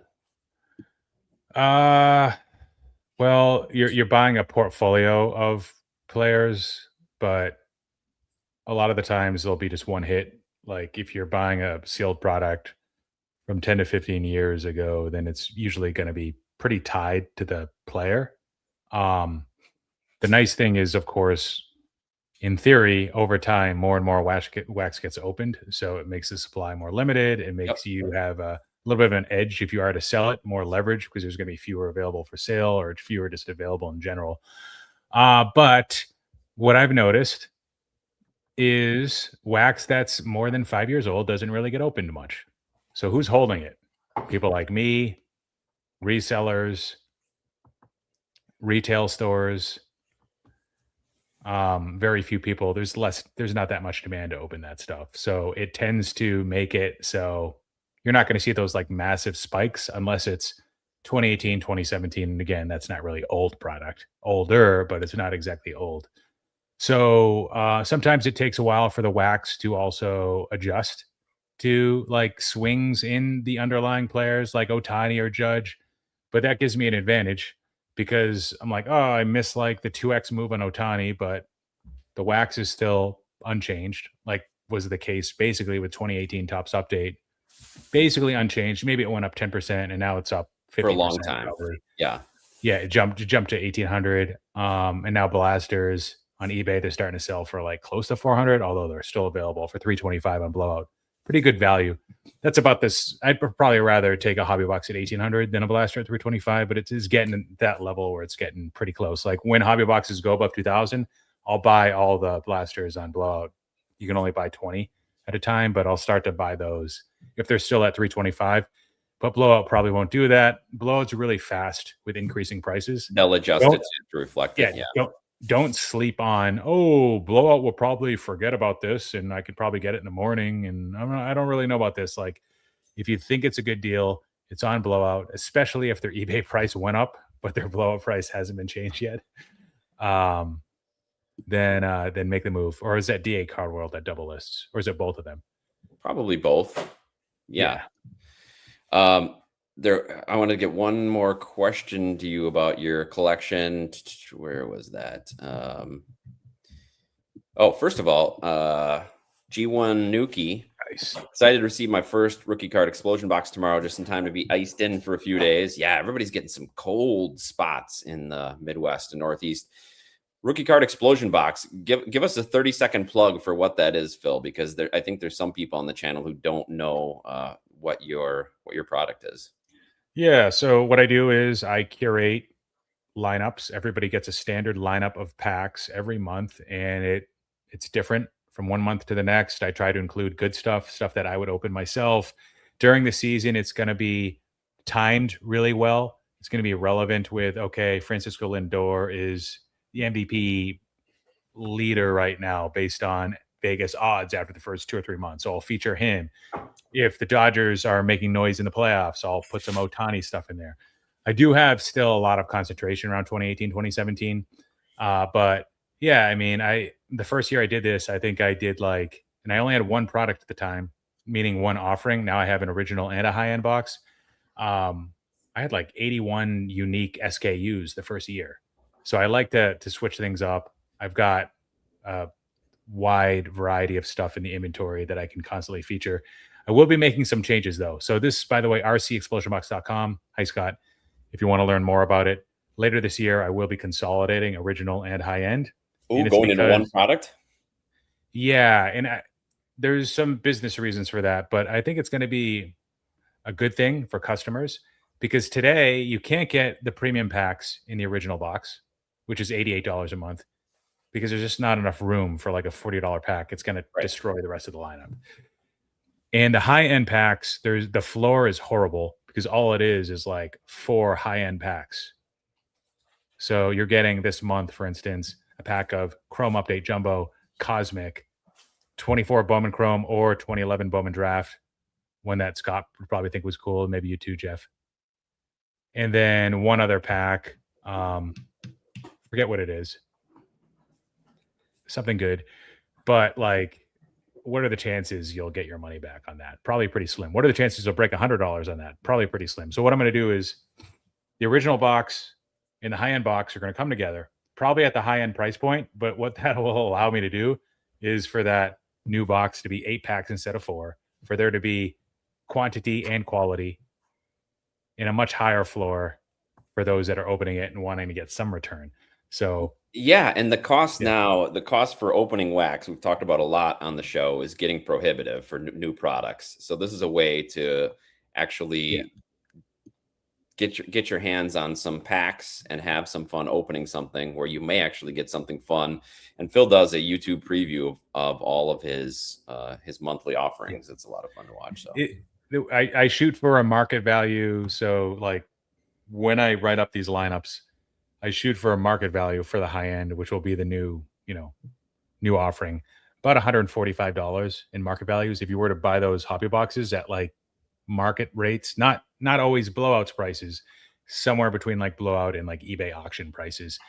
So if you take that like 36 packs in a box, divide that by 36, that's my pack value. And I try to come to an aggregate of about 145 and the price is 160 because I need, something to make it worth it and pay for, need a little margin for myself and also pay for shipping, in some cases, sales tax and supplies, and the time, of course, it takes to do all this stuff. So, yeah. So Matt wants to know where they sign up. It's rcexplosionbox.com. Yeah. Is that correct? Yep. So definitely check it out. But there's also some questions here. Like our friend Angel Hernandez says they're a myth because they are always sold out. So do you have any suggestions for how people can get them? I tried to type the link in. Of course, it got filtered out. First 10 days, especially the first 15 days of the month, these aren't as hard to come by as they used to be.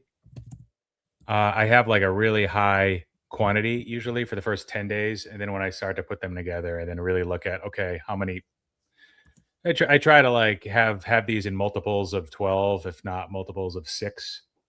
So I don't want to have like uneven numbers of all the inventory and stuff. So that's why I tend to cut it off.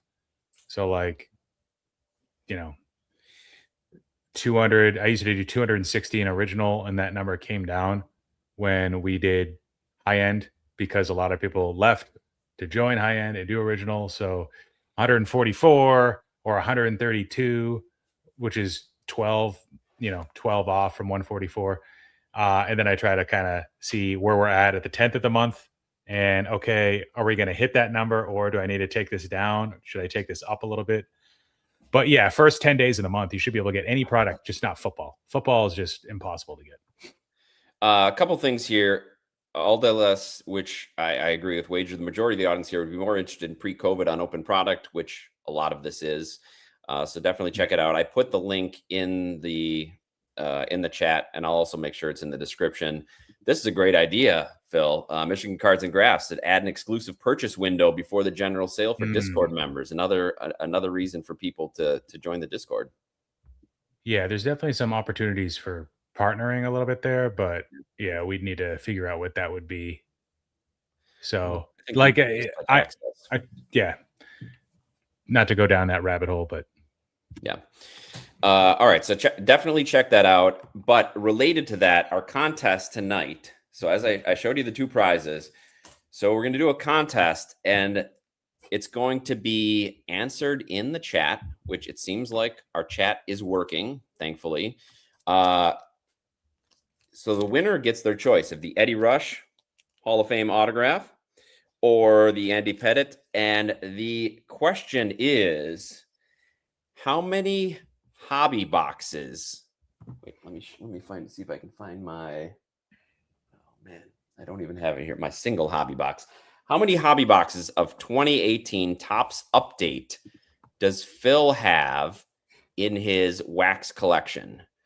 So you can put your guess here, and Phil, try to read the guesses. The first person to get it right gets the prize. If nobody gets it exactly in 1 minute, I will call time on it to see whoever is closest. So good. I see a lot of guesses coming in. I can't even keep up with them. SFO Sox Bet, is this before or after he gives one away? Sadly, he's not giving any away in this. Do you see your number going across? I mean, I see. Are we going to round it up? Because it is a 0.58. Round it to your closest. So I'd say round it up. Is it 18? People got really close. Is it 44? I'm seeing a 56. Jeez. A 72, a 48, a 22, a 19. So we're allowing people to go multiple times, which is fine because it, Yeah, you can go multiple times. All right. So, it's under 50. Okay. There's your clue. It's under 50. Man. Even the fact that it's close. It includes jumbo boxes too. So hobby and jumbo. Hobby but not and blasters. Not okay, retail. So we got way behind now on the StreamYard. So are you reading it on the StreamYard, Phil? I'm reading it. Or are you reading it on YouTube? Oh, geez, I should go to YouTube. This is the problem with the StreamYard's chat feature has been going out the last 2 weeks. Yes. Sadly. So people are probably just sending thousands of guesses. Let me see. I know I had the number. Let me check my text from you, what the actual number was. Or do you want to shoot me it again? Are people really not guessing it? Well, there's 1,000. There's 1,000 guesses.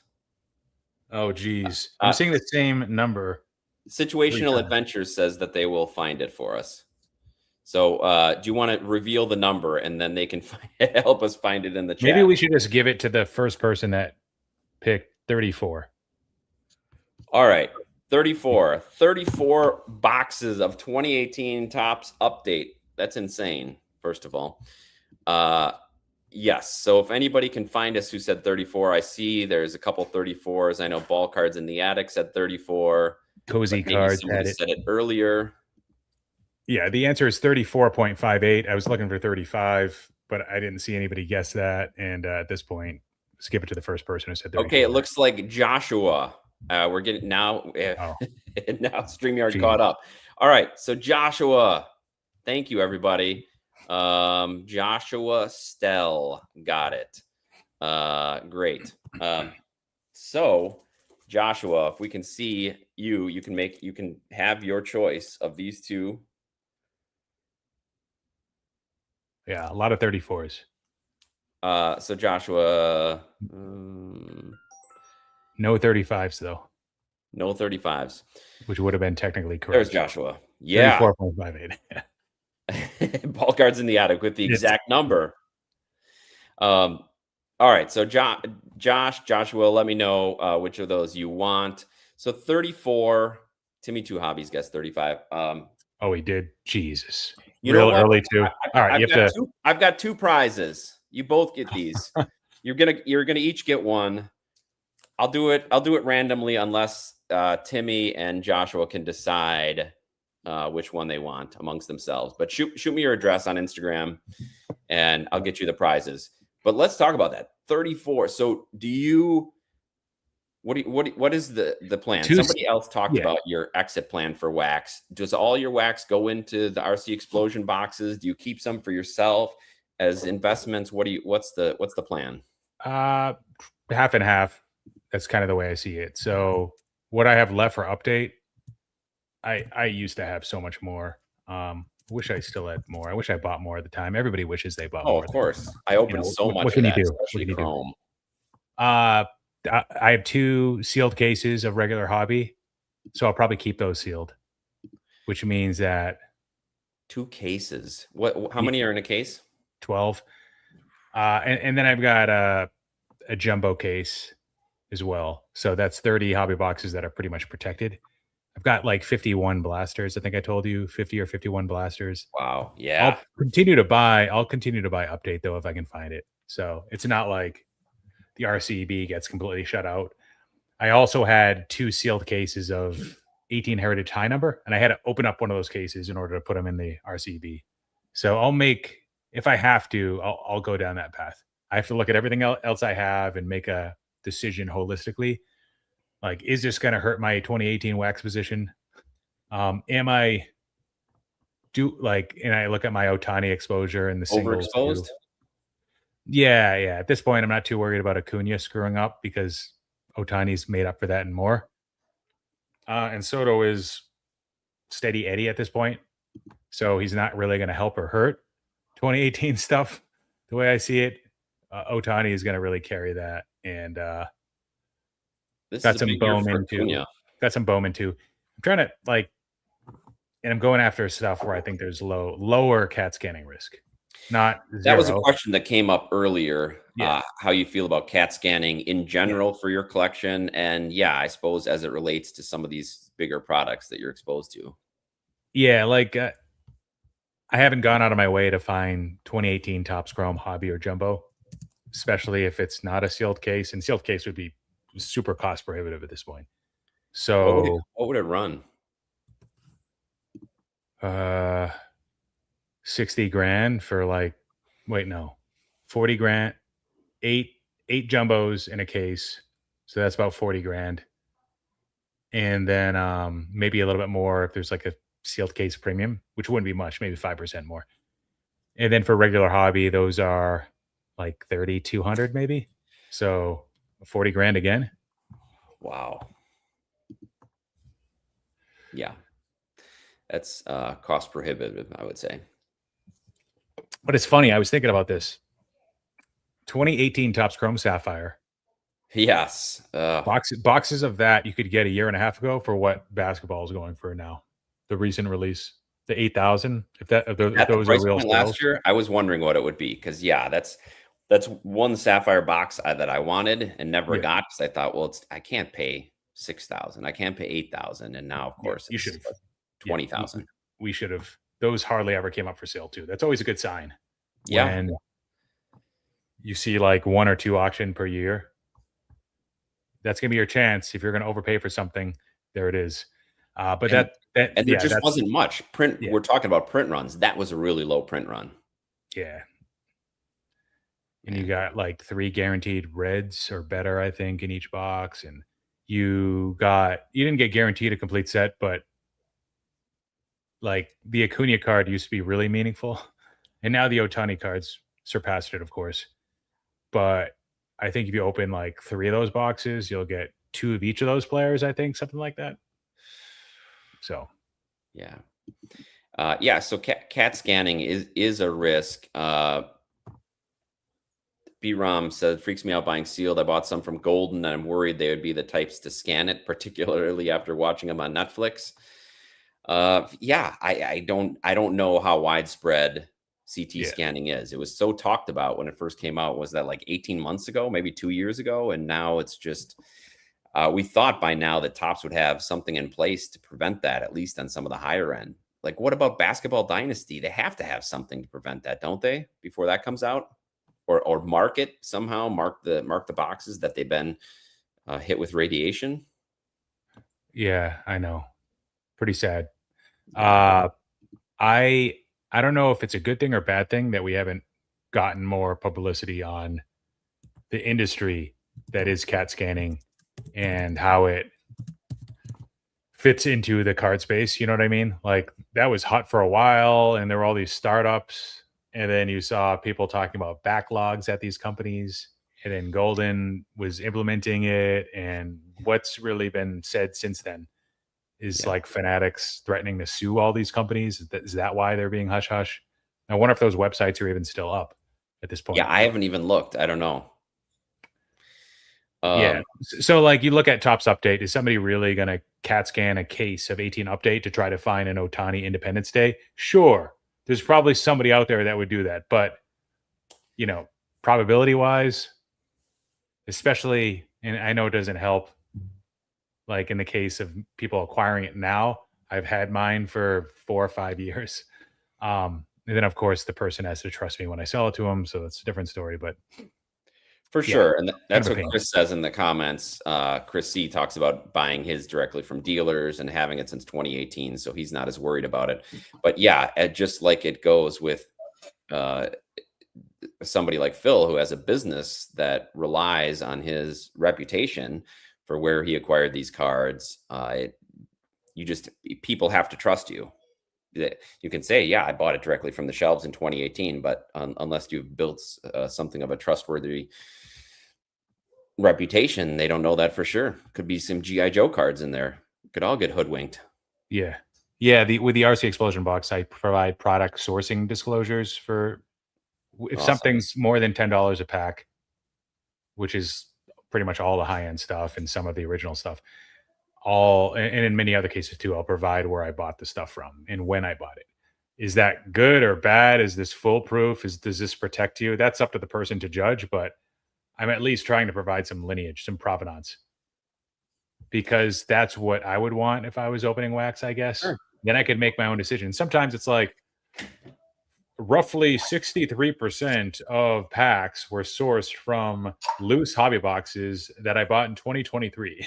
And it's like, was that good? Is that bad? I don't know. It's hard to judge. Yeah. I mean, it's worse than buying it direct in 2018, right? Situational Adventures brings up the recent Jeff Wilson, where he opened that vintage pack that had, I believe, 4 duplicates inside the pack. So it was obviously tampered with and resealed, and he had cracked it out of a PSA holder in order to open it. So it's just, there's no way to really know. Yeah. B-ROM says a really low dose of radiation. It's not like MRI where metal messes with the image. Okay, yeah, but I've understood that there's still a way to make packaging show that it had any exposure to radiation. I don't know if that's true or not. Chasing Major says industrial inspection is still taking boxes, and according to them, very busy. J Marble, Phil, question for you. Was that your Juan Soto Green 99 2016 Bowman Chrome that just sold at auction? Yes, it was. I kept it in the SGC 8. Anybody want to tell me what that sold for? I have like this weird superstition. I don't like to watch my auctions. Yeah, I get sometimes I'll find out a month later that it wasn't even listed. Then I have to reach out to DC Sports 87. I remember that. Yeah. That's not best practice. You should make sure your stuff actually gets listed. But yeah. Oh, it went for 2,800 plus? Really? Are you talking about the Soto? Okay, I was expecting close to what I paid, which is 2,000. Okay. Hopefully it gets. Oh, it did get paid for, because I think I got the notification that the money was being sent. I'm using PC sports cards now. They send you an automated email. Doesn't tell you what the ACH is, but it says that ACH is being sent. Went. Oh, interesting. So I think both were paid for. I hope, or maybe one was paid for. I don't know. So of the I had 2 or 3 cards actually. Go ahead. You had 2 or 3 in the auction? Well, I had a SGC 6. If it doesn't get as bad as an SGC 8 of a modern card, I had an SGC 6 of the Kamagaya state. You don't know this card probably, but the Green Wing Ohtani rookie from 2013 BBM. It's going to be a big card, man. Was that your only 2013 Ohtani? Oh no, he's got plenty. No, yours. Red wing, green wing, pink wing, purple wing. Oh, I know he's got a ton, but I was wondering if you had them all. I do have a PSA 8 of that, and it's really sharp. Like, you give PSA crap, but their PSA 8s, they can hold their own against a lot of BGS 9s. Yes, that's true. Even BGS 9.5s in some cases, the Min Gems particularly. This card, this PSA 8 is nice because these cards were in pockets at that stadium when they were given out. It's not the same thing as the Red Wing. I think Scott broke this down. The gem rate of the Green Wing is way less, and they printed way less versus the other colors. So yeah, I think like the PSA 9 or 10 of that card, there's serious upside there. There haven't been many recent sales of the 10, but yeah, there haven't been a lot of before, I'd say this year, maybe 12 months. There hasn't been as much talk about the 2013s, but that's really on the rise. So yeah, it seems like there's some opportunities there for people who are willing to dig in. And like you said, Scott put that whole video together describing what all the different options are on that end. Yeah. It's a great video, by the way. I check it out. It's like an hour and a half, hour and 40 minutes. One of his longer form ones. Chasing Major says Topps has threatened dealers that will lose allocation if caught using CT scanners or services that do scanning, for whatever that's worth. Nice. Congrats on the Soto sale.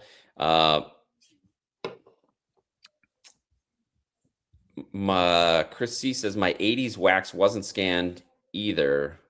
4 Mount Rushmore NFL boxes, 81, 84, 86, 89. Yeah, Chris is a big sealed wax collector. And a couple other people mentioned that, like Tip of the Mitt, they've all got receipts. So if you're looking to sell any of those, I'm sure Phil would appreciate those receipts. He might be a buyer for your 2018 stuff. Yeah. Maybe after Ohtani's next injury. Yeah, when we get another dip. Not to jinx it, but yeah. You feel a little overexposed to Ohtani right now. I was like calling a 15% softening. I don't think that ever really came.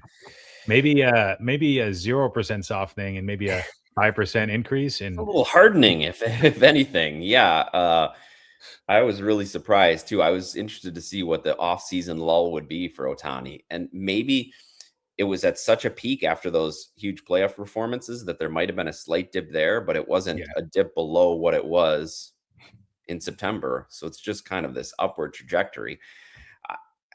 I don't know. I don't know what it's hard to tell with him about being overexposed. I don't know what that is. And I kind of feel like I wish I had more exposure to him. This is like, I see this. So we're in January right now, third week or fourth week. And I see this as like the typical Trout off-season cycle when Trout used to be good. He would get some consolidation, people selling out of riskier names and buying into the proven names for modern players. And Trout would see a bump in January a lot. I think he got that in 2 or 3 straight years from like 2019, 2020, 2021. Of course, like he started to have shortened seasons starting in 2019. Is that the last time he won the MVP against Bregman? But he was still widely regarded as like a GOAT or a generational player, and still is. Generational player of the past, not of today, this decade. But I think like if Ohtani hadn't done the crazy things that he did in the playoffs, I think his prices would be going up now anyways because of that offseason sort of getting into quality. Yeah, and you get the run up. By the time January comes, I think somebody said earlier in the chat, we're 17 days out from spring training starting. Now it's like you get that little ramp up for. So we're starting to see this with people that think they're gonna, with people that think players are gonna make a spring training splash. They're gonna get into camp, but also you're right. The top of the line guys are starting to see. Judge is starting to see some big sales. Soto, which is nice. So I think we're getting in the whole November pre-Christmas or Christmas lull didn't really happen for Ohtani. In fact, a lot of his cards went up, even some of the lower ends, even like his HMT 32, where you and I bought a couple of those. I bought a couple of them in October, like during the playoff run, using my ComC money up, and now they're like up 30 or 40% since then even. Yeah, pretty crazy. Somebody just wrote, the Dodgers effect is ridiculous. My Kyle Tucker rookies have doubled in the last week. This certainly made Kyle Tucker a lot more interesting. We've called him boring in the past. Will he be boring again in 6 months, though? Probably. Probably, unless he's competing for an MVP. But we talked about before how some teams aren't able to sustain more than one star or one superstar, and now the Dodgers keep piling on. So where does Tucker fall in that pecking order, or has that gone out the window? He needs to outproduce Mookie and Freddie Freeman, and he could come close to sustaining his values probably that he currently has. I don't know if there's like, because you get the big buzz. What was his contract? 5 years or 4? 4, 260, right? Yeah. Or 4, 240. I think the permanent bump you get joining a bigger market team is more if they have a longer term commitment to you. Agreed. Even though this is his prime. He might not be remembered a Dodger because he might go to another team after this.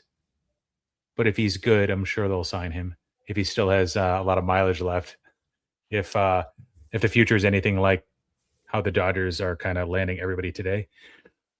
Yeah, I don't know. Only paying him $2 million this year. Yeah, you get that big bump based on the news, the hype. Oh, big contract. Oh my goodness, $60 million man. We knew he was going to a different team. We didn't necessarily know it was the Dodgers.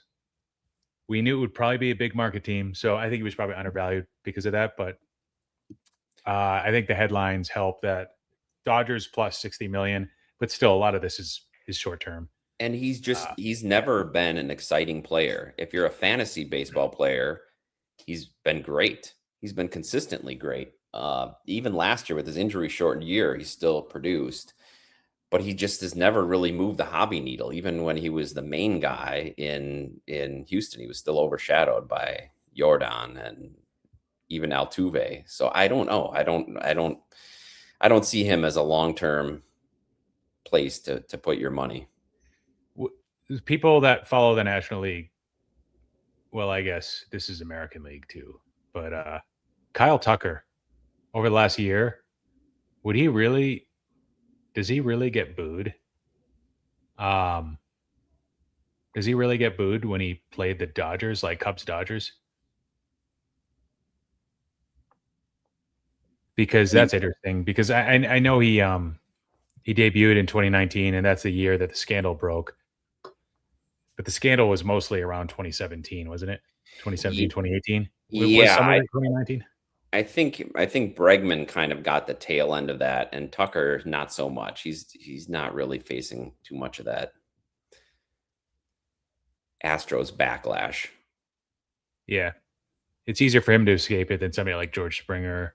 Yes. Yeah. So I like how at least the Dodgers organization was accepting of him. Yeah, when I was talking with Jake, we've got plenty of time to talk about this before the eventual work stoppage comes. A lot of people asking in the chat, what do you think is going to happen with modern card prices? What will it do to Ohtani? To me, I think if there is a work stoppage, especially if it's a substantially long one, the people that are going to be the most affected are the sort of the mid-level guys. I think guys like Ohtani and Judge would be your safest bets during that. Yeah. I pontificated a lot with COVID and how that could affect modern player values. And I think I overreacted. So I've been intentionally staying away from the lockout stuff. One, we don't know how long it's going to be for, if it truly happens. And then the effect on players and their values. What we learned from COVID is COVID in a shortened season. And for a while, the season was in jeopardy. And it was weird when it was playing because you had the artificial stadium noise. We didn't know if we were going to get a full playoffs. There was a lot in doubt. But what I realized was COVID and all of this risk of games not being played this season or fewer games being played, it's one factor. There are many factors that affect card values. Yeah. So even if 2027, there's only 3 months of baseball played, or maybe none at all, there's still other factors that could support prices and potentially even price increases. It depends. Yeah, it's hard to compare because unlike COVID, everything else is going to still be going on. So presumably basketball, football, will more dollars go into the sports that are going on. Will people focus more on vintage stuff because that's not going to be affected? And then we'll see about guys like Freddie Freeman, guys who are nearing the end of their careers, how much missing, say, another 100 games would mean towards getting to their milestones.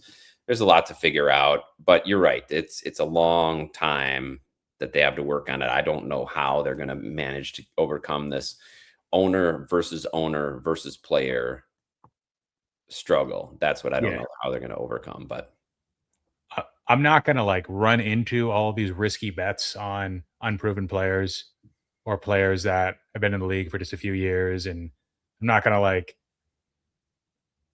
open up a massive Bobby Witt position that I don't have today later this year with all the stuff going down.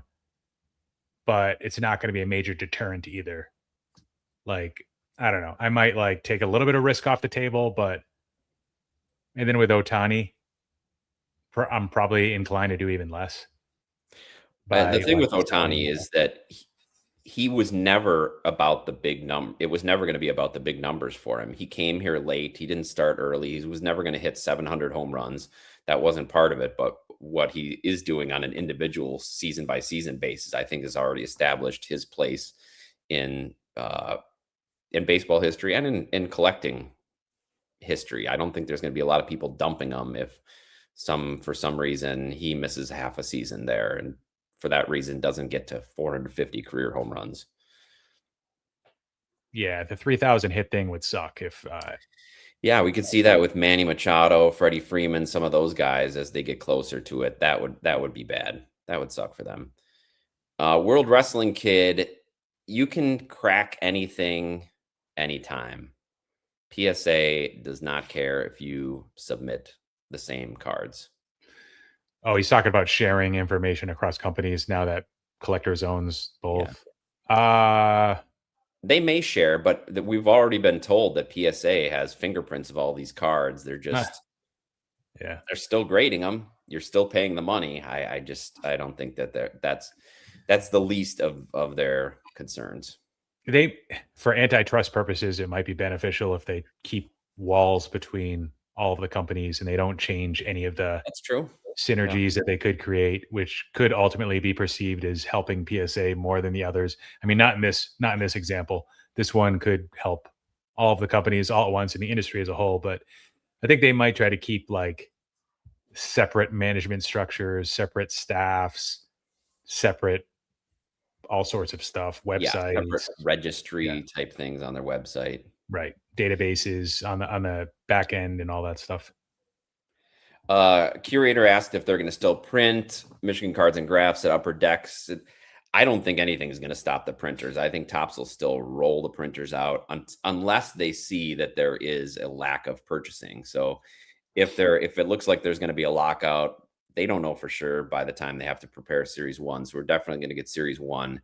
And unless there's some substantial slowing in people buying it, which, as Phil said, things are just one factor. The fact that there's no baseball might even increase the demand for baseball cards. You don't know. So there may be even more of a demand. I can't see them slowing the printers at all. Yeah, you think about the impact of Series 1 not coming out, which is a huge release. And it's great for marketing. Yeah. It's a great product for noobs. It's a great product to have on the shelves and to tell your nephew to buy. But if Series 1 doesn't come out, it's going to hurt breaking revenue for Fanatics. Yeah, no chance. It's going to piss off a lot of people that like to open product, but those aren't necessarily the people that are supporting singles prices.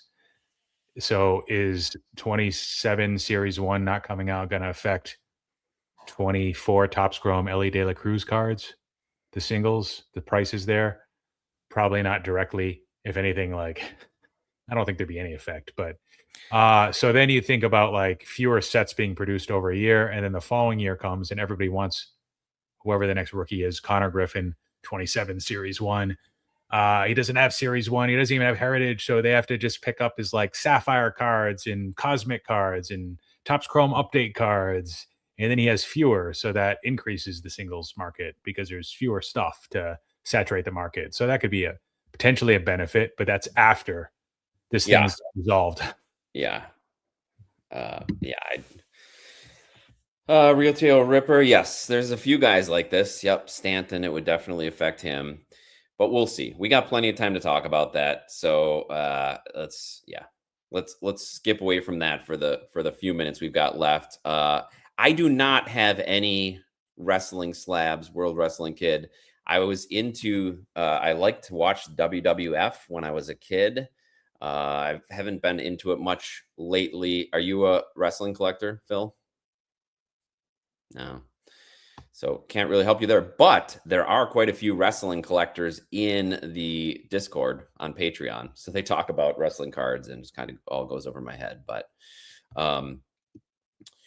before we go, I just want to get your take on 2026 Series 1, which Timmy Two Hobbies has a question here right away as well. Is Black coming back for 2026 Series 1? And yes, it is on the checklist. So, Phil, what are you looking for in Series 1? Our friend Scotty B put a nice video together of the top 10 rookies to chase. It looks like there's going to be a lot of the parallels that we're used to, as well as some additional ones. But what do you think about 2026? What are you looking for to show you sort of a state of the hobby with how that does? It's always going to be popular. Yeah. Because it's like there's like this hiatus of time between that and whatever product came out before especially from the previous year. Right. You're not getting, it's the first product release of the year, the first chance of getting Jack Caglione, Roman Anthony stuff. Yep. It's always super popular. I like how it's also a product that, yes, it is popular in breaks, especially jumbos, but that's not the only means. And you can still get desirable SKUs that aren't too affected by breakers driving up the price of hobby boxes. So also on release date, there's a good chance you'll be able to get them for close to $100 still, which is going to be nice. So like, I like availability for a product like that more than I do like, oh, the product's now like the jumbos are now $400. I'm like, why? They printed so many. This doesn't make any sense. Is Topps doing something funky with distribution again? I hope a lot of people have fun with it, and the design, I guess we'll see, and we'll see what the parallels look like. We'll see what Topps Chrome looks like, but we might be heading in a more boring direction from what we saw in 2024. 2025, decent, but not quite as good as 2024, and now 2026, a little bit worse in 2025, maybe. I don't know. Should be fun. I'm sure it'll be all over the place and people will be happy, and a lot of people will even be able to get like their box price paid off. It's one of the nice things about Series 1. If you truly have the time to do it, you open early, piece out the singles, like you can make your money back. Same goes for jumbos. Now they did remove, it used to be 2 relics and 1 auto, and now it's one relic and 1 auto. Yeah. That doesn't make me that upset, because most of the relics were junk anyways. But sometimes you'd get a relic auto and another auto, I guess. And then the silver pack could give you another auto. So as long as you're giving you 2 silver packs in a jumbo, I bought the max for jumbos. I didn't buy any hobby boxes, but I might buy a few if I can find them around like $90. We'll see, because I think they're already listed at like 130. So I have to pick and choose my spots, but I don't know. What do you think about Series 1? Well, Chasing Majors is saying that Topps has not confirmed black borders are back in 2026. I was trying to find the graphic that we had. Was that on Spitballin', or were we looking at it on Blabbin' last week? That listed it, that listed black as being back. That's disturbing to me, though, that Chasing Majors doesn't think it's back. We'll have to look for that. Yeah, it seemed that the graphic that we had confirmed that it was back, as well as the clear. The clear is back. It was on Blabbin'. Okay, yeah, I'll have to find that. Those back pages says it's back, so probably looking at the same thing you were looking at. Okay, yeah, I'm pretty sure it is, and I know Chris followed up with people at Topps, and they told him that it was going to be back. So I don't know why it wasn't in an update. I was speculating that since it was in basketball that we were going to see it again, but yeah, they've got a lot going on over there at Fanatics, so I just don't think their consistency is on point. So some people are going to be missing people that are in update are going to be missing their black parallels. Yeah, I'm excited for it too, Phil. I think you're right. The accessibility is great. They're starting to get rid of a lot of the low cost wax out there, like the stuff for kids, with opening day being gone, and big league, I guess, is now officially axed as well. So it's nice to be able to get a bunch of cards in a box, especially if you're opening with kids, because you feel like you get something and you get things to look through. And like you said, especially the return, if you're opening soon after it's released, isn't too bad. So I'm looking forward to it. I'm also really looking forward to Stadium Club. I'm glad they announced that that's coming back. It's crazy that we're getting 2026 products before we get 2025 products, but that's just the way it goes now. Yeah. So in the group chat we have, Chris was like, how many are you going to buy now, knowing that, or how much you're willing to pay, knowing that there's one auto that's guaranteed versus 2 last year?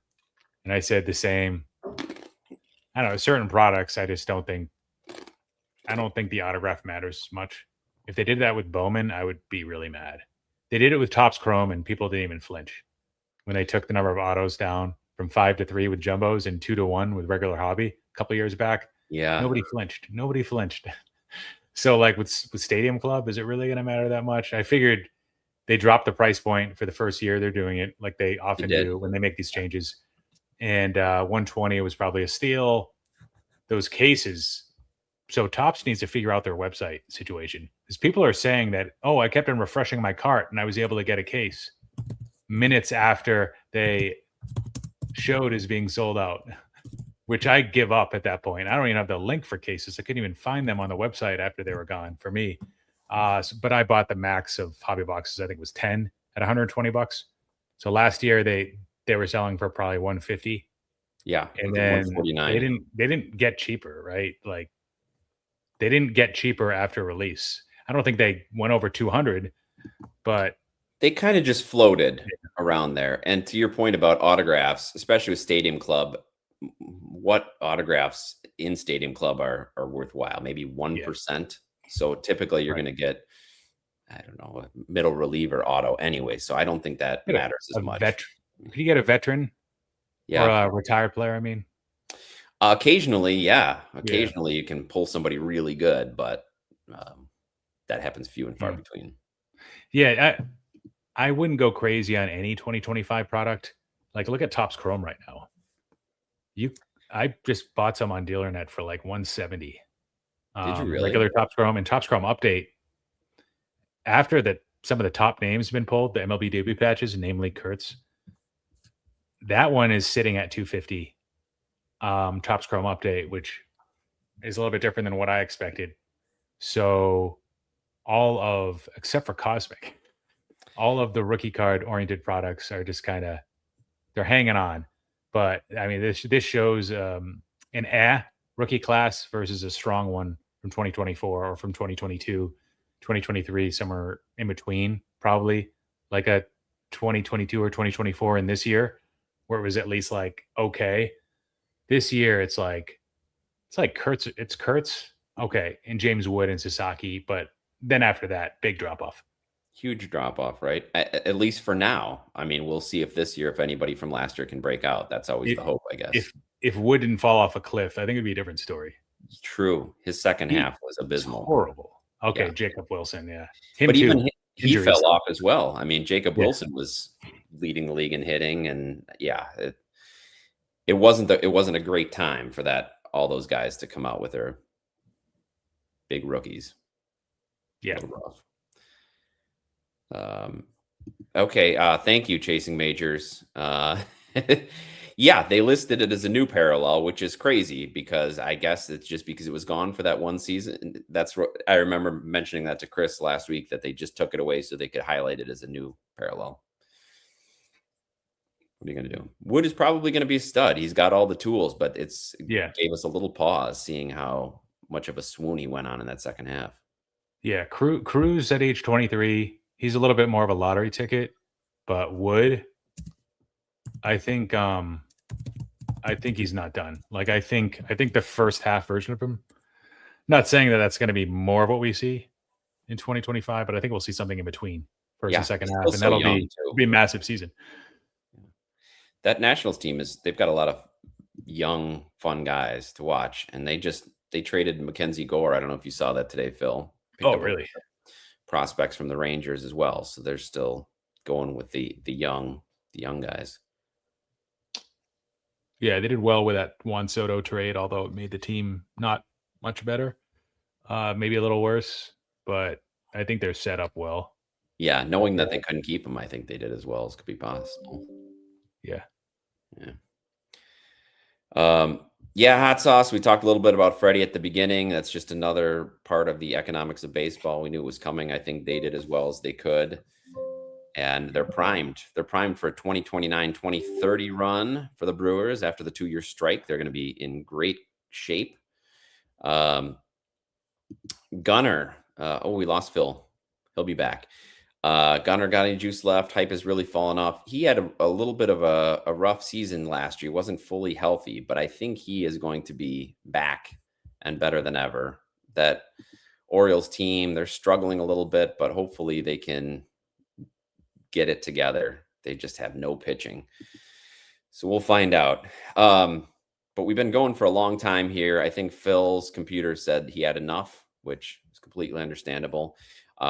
There were a couple things I wanted to get to, but we will just have to wait to get to them next week. Hopefully Chris will be back next week, but I'd like to say thank you to Jake for helping us out and Filmington. Reminder, Phil and me and Chris and Scott and Ty, we all do stuff on Spitball and Cards. So we put up 2 videos a week. So check out the Spitball and Cards channel as well as the Discord that I had mentioned earlier. So, okay. A couple quick questions. Yeah. Timmy Two Hobbies. Everybody hit that like and subscribe if you haven't, please. World Wrestling, if you're going to unload some Ohtani and Judge rookie cards the next year, when do you think would be best? Spring training leading up to opening day, or would you wait? It's so hard to say. I mean, it is a great selling opportunity now because everything is really hot. I guess it depends what you plan on putting that money into. If you need it now, it's not a bad time because both their markets are really hot. But I also think that the WBC is going to be a big boon to people that are playing, and Judge and Ohtani are both going to be in there. Their teams should be doing well. So depends. If you need the money now, it's not a bad time to sell, but if you can hold out a little bit longer, I would wait till this excitement for the season ramps up, as well as the WBC, which is going to be here shortly. So, Timmy and Joshua, make sure we have your addresses. Shoot me on Instagram so I can send you out these prizes. Thank you. Sorry for the chat not working as well as it could. Thank you for guessing about Phil's boxes. Shout out again to Phil and Jake for joining me, and Chris will be back soon. If you have any other questions, hit me or Chris up on Instagram. Our Instagram handles or links to them are in the description, or Blabbing About Slabbing. And we'll see you guys next week. Give your parents a call, hug your pets, and we'll see you all guys next week. All right. See ya.